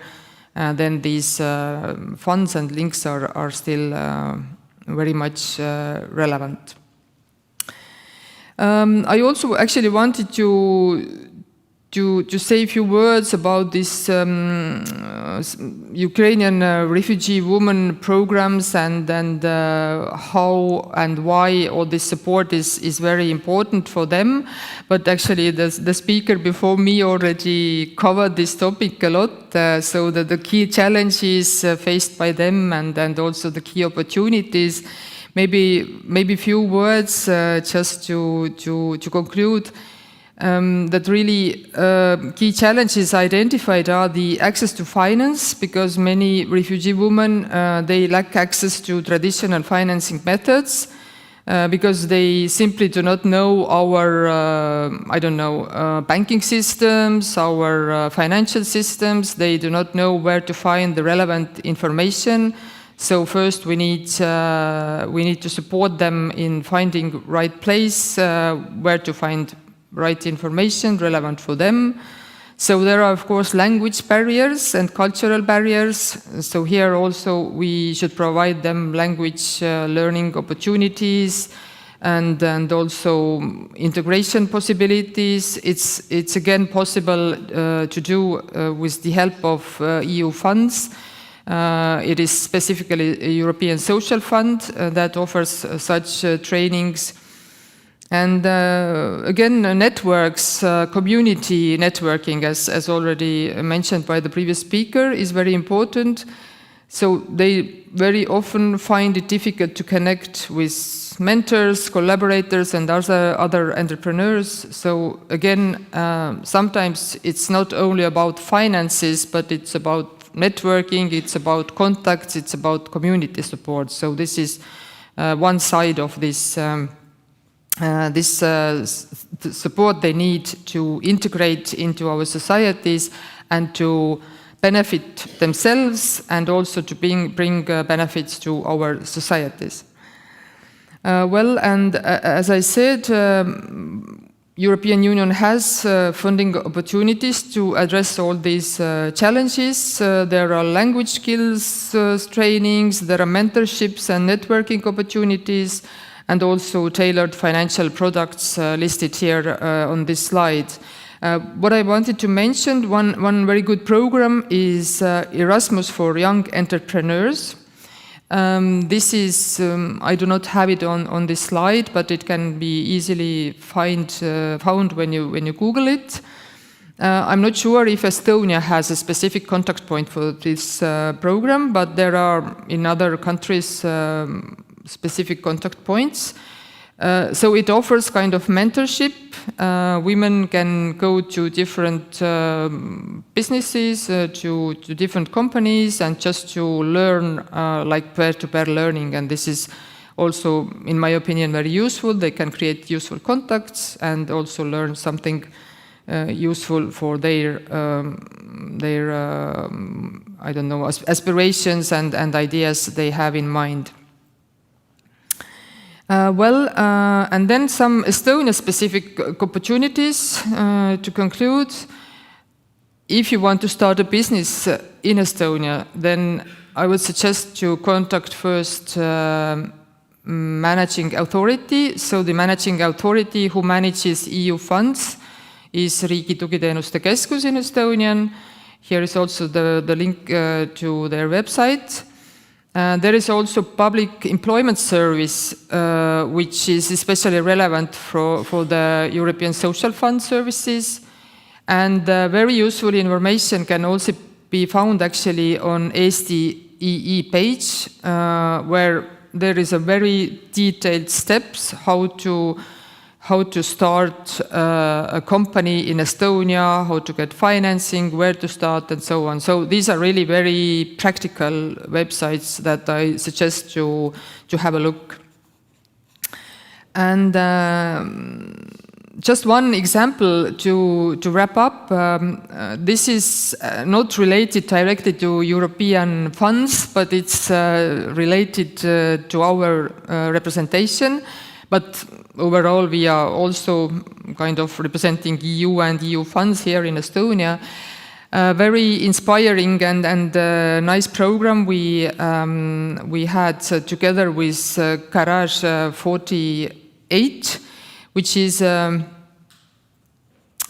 actually a hackathon series initiated already in 2010 by some local entrepreneurs and startup entrepreneurs.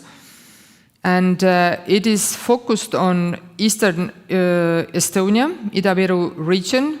It brings together women who have idea, let's say, or even if they do not have idea, they may get some good ideas from the hackathon, and this is really the place where to meet other women who would like to start a business or create a good network with entrepreneurs who are already in a business. So, and this is something that is really going on at the moment. And I would like to show also the last page where you can find a QR code. And the application deadline for this program is on 19 October. So if anyone is interested, then now it's time to apply. Well, thank you so much, and I agree also again with our previous speakers that let's really work together on this and let's empower movement, let's empower micro enterprises, because as I said, they are really the backbone of Europe's economy. Thank you. Thank you. Thank you, Elis. I will not let you go away too far away, because we will continue with the panel discussion. Okay. And for this, I would also love to introduce back Živilė on stage and bring out our third panelist, Britta Saks, who is from the Integration Foundation. So I welcome all of you on stage on the couches here.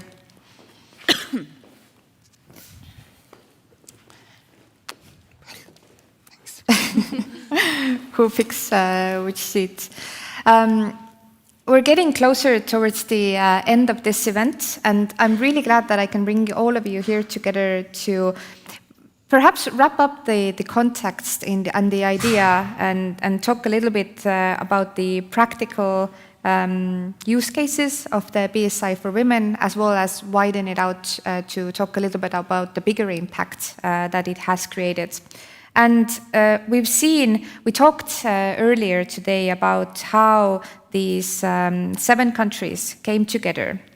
We emerged from migrant and refugee women ideas to some practical entrepreneurs, and some countries who found more let's say, upcoming entrepreneurs and companies, and some who maintained on the idea stage. And Živilė, you coordinated the incubation program in Lithuania and worked closely with the participants. And we know, and we saw on the slides earlier as well, that the participants gained confidence, they gained language skills, very important, especially in this multinational and multilingual Europe where we live. They gathered insights and perhaps even entered new community networks, or maybe they founded their own. But one thing that many of them didn't do was still founding a company. I was just wondering before, was the incubation program maybe a bit too short? Maybe we needed more, 6 months more or something. Or does it tell that maybe we should measure success differently when we talk about programs and projects like BSI for women and different ones that get funding? Trin, that is a very good question, and thank you very much actually for emphasizing it, because in my presentation I wanted to tell even more, but there is no time, and there are so many things actually to discuss, and that we could emphasize and give recommendations for others who would continue, even for example without us, in different initiatives. This is exactly what we also realized, that yes, incubation programs, sometimes they could be very intense, meaning like, for example, a couple of months, what is next? And usually this is the question what participants are asking. So what is next? Because what I am like left alone, and not necessarily I'm so much advanced and I still need help. So what can I do next? And who would be in line to support me, if any? So we realized it pretty early, even probably also working together with our partners and designing the program itself as it was, although different from country to country. But we understood that it's going to be like limited of time, and there are quite many women in line, or even the same participants, that they will still need help to go beyond, to develop their business ideas, to work on it, you know, to scale those business ideas.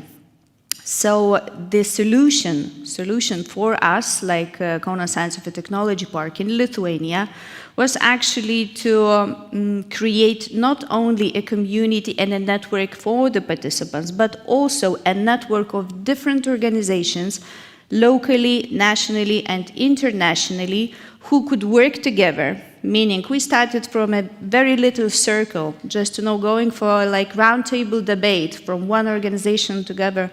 And the network actually expanded so much that counting like, the numbers right now, and when we give the numbers also to the Joint Secretariat, we say that it's like 50 and beyond, and it's growing, because after when we closed our national workshop in Lithuania, other again organization came to us and says, thank you for joining us together, because this is exactly the main interest for us, to align our activities.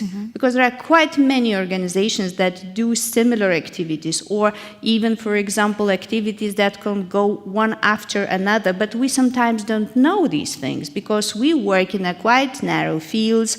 We focus on our priorities, and there are quite many organizations, quite many, for example, private sector contributors who can help, but they simply don't work together. So our focus in the meantime, when we're implementing this project, also to create a network of various kinds of stakeholders, from the public sector to the private sector, that they could discuss, that they could align their activities, work together, join, for example, for various kinds of discussions. They could open up, the future opportunities. And it was most important is that actually, working together and discuss, and also spread the word. Spread the word to the community members of the participants, or future participants, or the refugees, that there is possibility. And we kind of almost made a calendar, and the final event in Lithuania, this national workshop, was dedicated exactly of this, not only to present the results of the project, but again, to invite community members of the participants and other refugees, Ukrainian women, and not only women, but also the organizations, various kinds of organizations, that they could spread a word on that, what they do, what they plan to do, and what kind of activities they want to join. So I think that was the main asset, that especially within this project, we're able to join the network in different organizations that they could align activities and help, to give this opportunity for sustainability. And I would say that it's very interesting because in this project and also beyond, we are doing all of this through entrepreneurship, which is very interesting, like one of the core pillars of integration. And I would even say that maybe in 2025, is it so that entrepreneurship is a form of integration? And I would maybe ask Beata, because I read an article where you said that adaptation is a two-way street, was something that you said. Yes, first of all, thank you for inviting Integration Foundation representative here as well. And yes, I'm Beata from Integration Foundation, and I work with new migrants. So that means also Ukrainian refugees that have come to Estonia, for whom we offer the program Settle in Estonia, which consists of adaptation and language courses. So just to give a little bit of context here as well. But entrepreneurship, I would say, is a form of integration, because as the first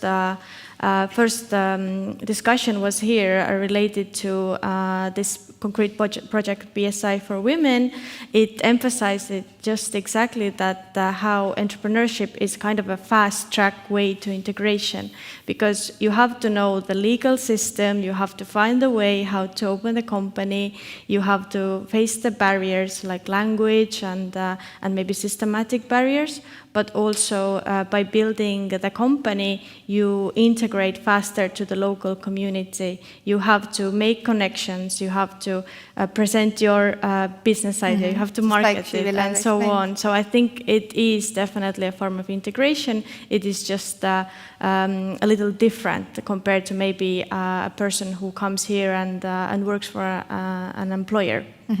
But integration is a two-way street, because not only do the person that come here have to learn the language, have to adapt here and learn the local systems and so on, but it's also to do a lot with the host society and how the host society is going to adapt and provide those support mechanisms so that the newcomers can actually adapt and integrate and bring value to the society as a whole.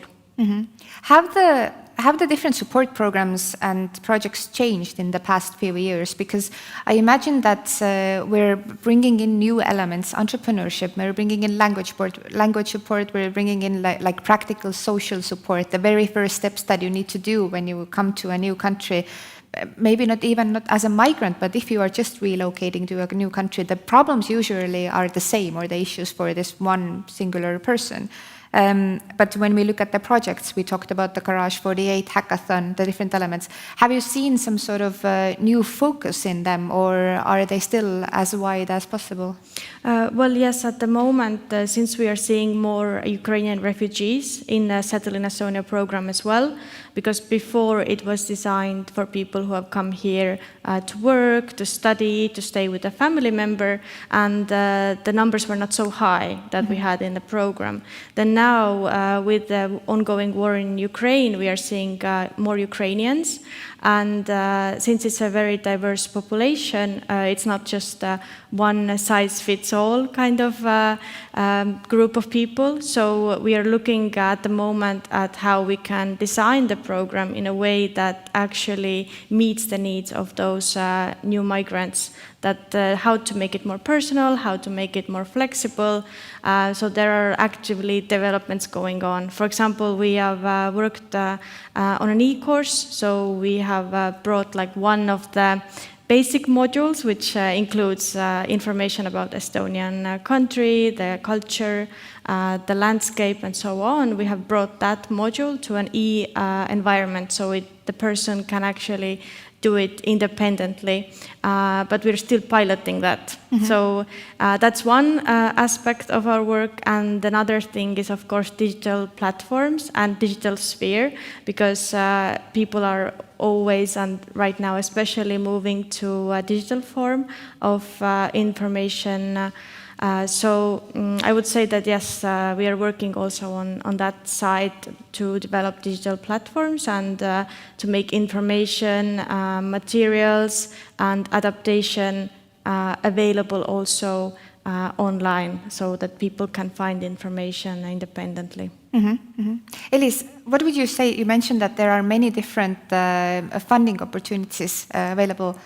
Should people find them from TikTok?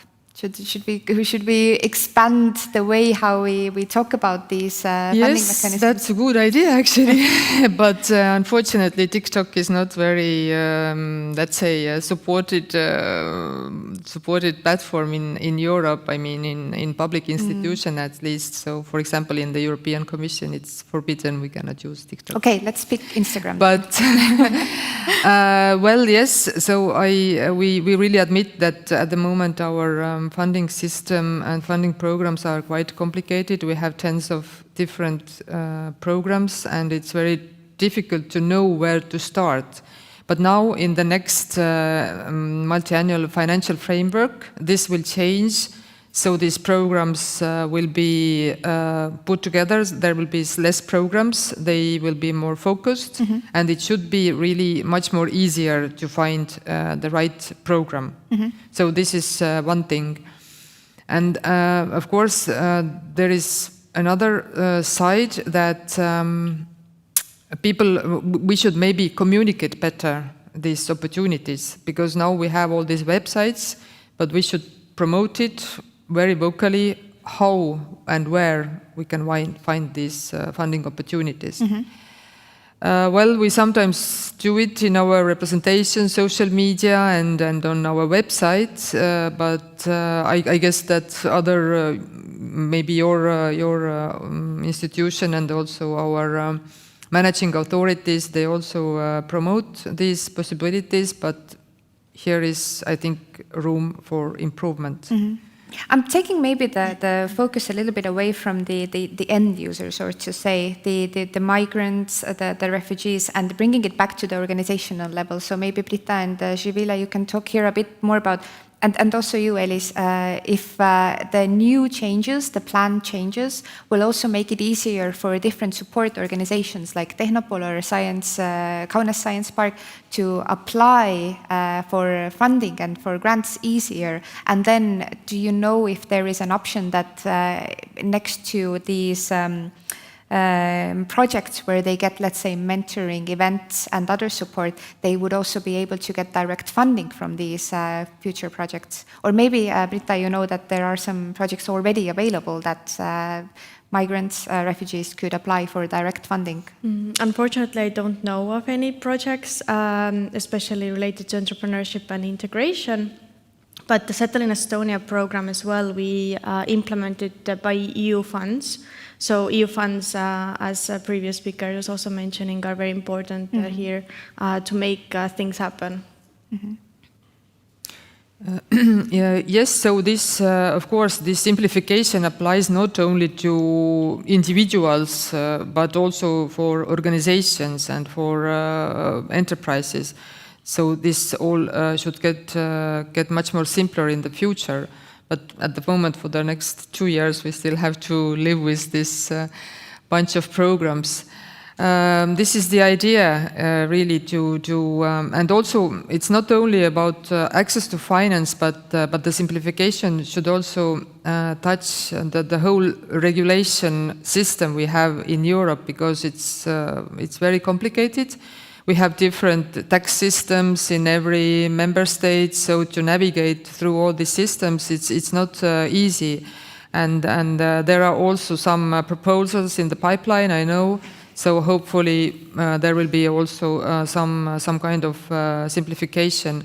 Because what we have to do, we really should use more the potential of our internal market. Because, for example, so this summer there was a lot of discussions about taxes, US taxes, and other taxes that US imposed to other countries too. But to let's say to offset the impact of these US taxes, we should strengthen our own internal market only by 2.5%. So it means that we have huge potential to do much more here in the European Union. And then these fluctuations in taxes and big changes would not impact us so much. And it's a change of mindset, like a change in the mindset as well, because if, let's say, even looking at Estonian startups, when they think that their first external market is, okay, maybe apart from Nordic countries is the US, then what about the EU? Yeah, exactly. And this is actually why they moved to US is because of this regulatory burden they have here in the EU. I know that, for example, in Estonia, we have 10 startups created here in Estonia, and only 2 of them have their headquarters still here in Estonia. So because they all moved to US because it's much more simpler there to make business. And this is the really the main priority of the current commission, to make the environment for businesses much more business friendly. Because it is really vital for our competitiveness. We know that our competitiveness is not a very good condition at the moment. So. All right, Živilė, I wanted to ask you 2 questions that came from the Mentimeter, and I think we can bring it back to the practical next steps. Trin, that is very nice, but I would like to still contribute to this one, because I think that could be important, and not only important, like, for our community itself, but actually for those also who listens or who would like actually to work in the same field. So all of us, we realized that, for example, those prompt, for example, very, let's say, small grants to support the start of the micro businesses is important. And another thing is that is a gap, that there is no such, like, for example, foundations or the programs that would really work only in this.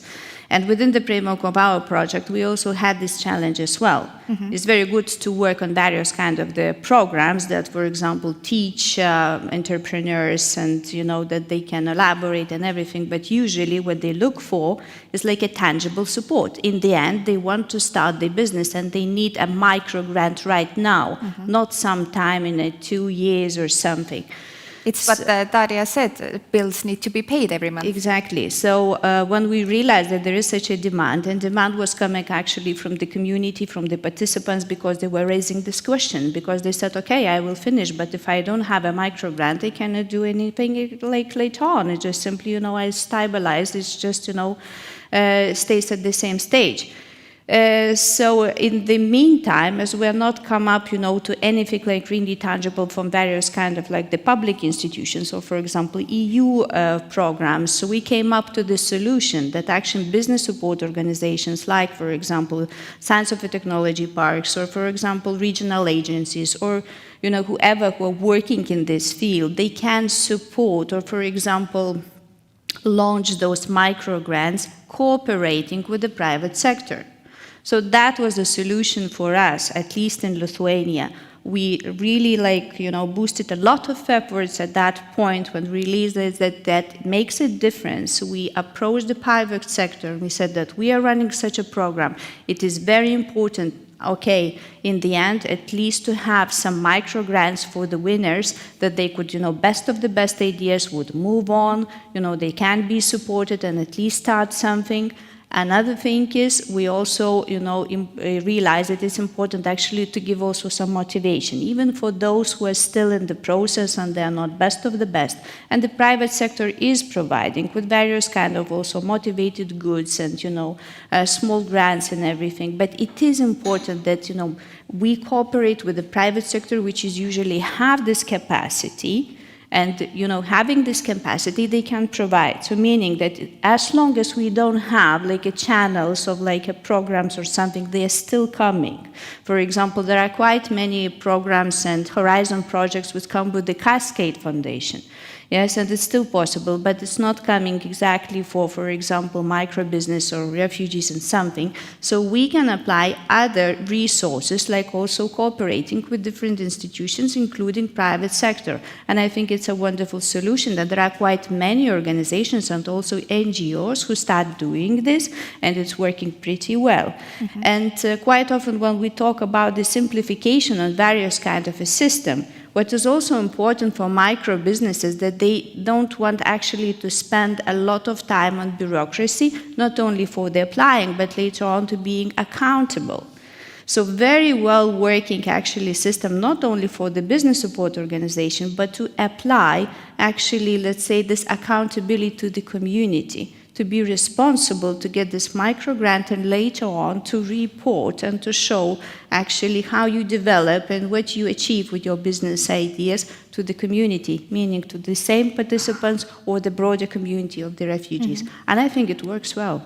Did you see any examples from the Kaunas Tech Park that if the problems were similar, and especially getting the micro grants, getting the initial funding, basically, can we have a template for that? Can we bring the appliers to the halfway through to get them through the money? Because they probably have similar things that they need to explain to apply for. Well, I think that actually, especially business support organizations, in a way, they already have a template. Those who, for example, organize various kind of events, such like hackathons, big demo days, you usually look for the sponsors. So this is more or less the same way to do. This is just only then that it's a pipeline for the refugees, for the participants, for their micro businesses. That is all. So coming back now to the question from Mentimeter, people are asking, what other projects are available, especially, let's say, in Kaunas? And I would then bring it also back to Beata to maybe bring up 2-3 practical examples of how to get additional supporting from entrepreneurship activities, but also maybe something that links in terms of maybe getting microfunding, maybe getting additional mentoring support, maybe getting your own coach who can help you take those next steps together. Let's start from Lithuania. Yeah, so this is exactly, I will come back, to my mentioned national workshop in Lithuania that we implemented actually just 1.5 weeks ago, and that was exactly the discussion. So what is available or upcoming? Definitely the various kind of NGOs, and I can mention one of very good partners of ours, which organization is You Create Hub, and it was launched exactly 2 years ago for the same reason, to support Ukrainian refugees, and from the social businesses to micro ideas, and they are running program after the program. Sometimes it's focused on the one or another, for example, topicalities, but more or less they're running the constant process. So those who have raised this question, so I would like that they would follow their own social media channels and calls for example, project ideas and to apply for. And there are quite many other actors like employment agency, also International Organization of Migration and Information Centers. They are all the time actually running various kind of a project in this regard. Refugee Council in Lithuania, very good partners of ours. So much contributed also in the pipeline of various kind of, for example, activities. And there are numbers, and actually some of them participated in our events. And what we are planning to do also in Lithuania, as we actually connected with so many factors, and I know that they do quite a lot of activities. So we are planning a newsletter dedicated exactly for this message, meaning what is available right now or what is coming. And we collect information from various kind of stakeholders that we could spread out this message to our network, meaning the all contacts that we have, or that's, for example, who could follow our message on our social media and stuff like that. So I would recommend that our partners within the project and those who listen to us, if they have this capacity, I think that would be a bigger help to the refugees who are actually looking for this information, that someone would take a lead, collect this information if we have a big network, and just, spread the word. Beata. Dariia finished her project with the incubation program, but she is thinking of bringing her idea and turning it into an actual business. What kind of help can she get? Well, from our side, we have different services that we offer to different target groups, but also to newcomers and Ukrainian refugees. So it would be language courses, because language barrier is one of the key elements that we see as well when it comes to Ukrainian refugees. Then the second of all, we have some collaboration activities that we offer to newcomers as well as local people to bring communities together. That would be perhaps a networking opportunity to find new connections and connect with other people. And third of all, we have language learning supporting activities, so language cafes, language clubs, different excursions outside of main bigger cities. So I would say to support the entrepreneurship, there's no like direct support at the moment, but there are other activities that people can take part in that more or less support integration and entrepreneurship as well. And Delis, maybe if we look at what the European Commission is doing and the different mechanisms that you fund, even the Horizon mechanism, which is maybe a bit more focused on like innovation and especially in terms of like the startup experience, deep tech and everything. But maybe in the next round, could there be an option that, let's say, international founders are one of the focus areas, so we can have, let's say, refugee women, Ukrainian women together paired with like, let's say, Swedish, Lithuanian, Estonian founders coming together, and there's a exact focus for these multinational founding pairs, trios that could bring their ideas further. Yes, it could be, of course, because we see that people are really moving around from one country to another, so this is really one focus we should have. And I believe Erasmus has done a big thing like, for that. like Erasmus, yes, let's say, but it's not fixed yet, so it's still under negotiations. So I cannot give any promises at the moment. But for the practical advice, I would say for those who really would like to start up a business or expand their business, let's say Ukrainian refugee woman here in Estonia or also in other countries. So I would really recommend to explore the opportunities of the European Regional Development Fund first. And it is through the managing authority. So in our case, it's Riigi Tugiteenuste Keskus. I don't even know the name in English, but I had it on my slide. And their focus is really on business expansion and support for setting up and scaling up businesses owned or created by refugee women. So I would really recommend to start there and see if there are any opportunities, and then they can maybe guide you further if there are better programs or anything available. So just one very practical thing to do. We are at time, but I want to finish up with still one more question to you, Živilė. One small but mighty and invisible win for you personally from the BSI for Women program, because we are wrapping up the project with this event. What was it for you personally? For me personally, I realized that, starting with the, I would say, okay, not small. It was not small project, but the model what we developed and designed, we can do so much more. And actually, it's almost torturing me because I can see that there is such a capacity, and for me, it's just like really a big passion to look for the partners, to work on the call, for working together, and that we could expand because we can really scale on it. I mean that we can do so much of the support in this regard. We just need to join our efforts. So this is for me a message to you, to everybody who listens and participates today. All right, thank you. So startuphive.eu was the address, and look for the BSI for Women project. You will get all the digital, the guidelines, the ways how to run your own incubation program, to run a demo day, to run successful mentoring and coaching experiences. This is the way to go, right? That is right. Also a possibility to contact each and every partner of the project that, just talk, ask questions, cooperate, and this is the way to start or continue doing this. Thank you. And with this, I am wrapping up the project here to our online participants. Thank you, everyone who joined us here today. Thank you for sharing a little bit more about the policy, the practical examples, the project, and the actual experiences. I had a very interesting afternoon. Thank you for sharing your ideas and leadership examples, and thank you for being part of this journey as well.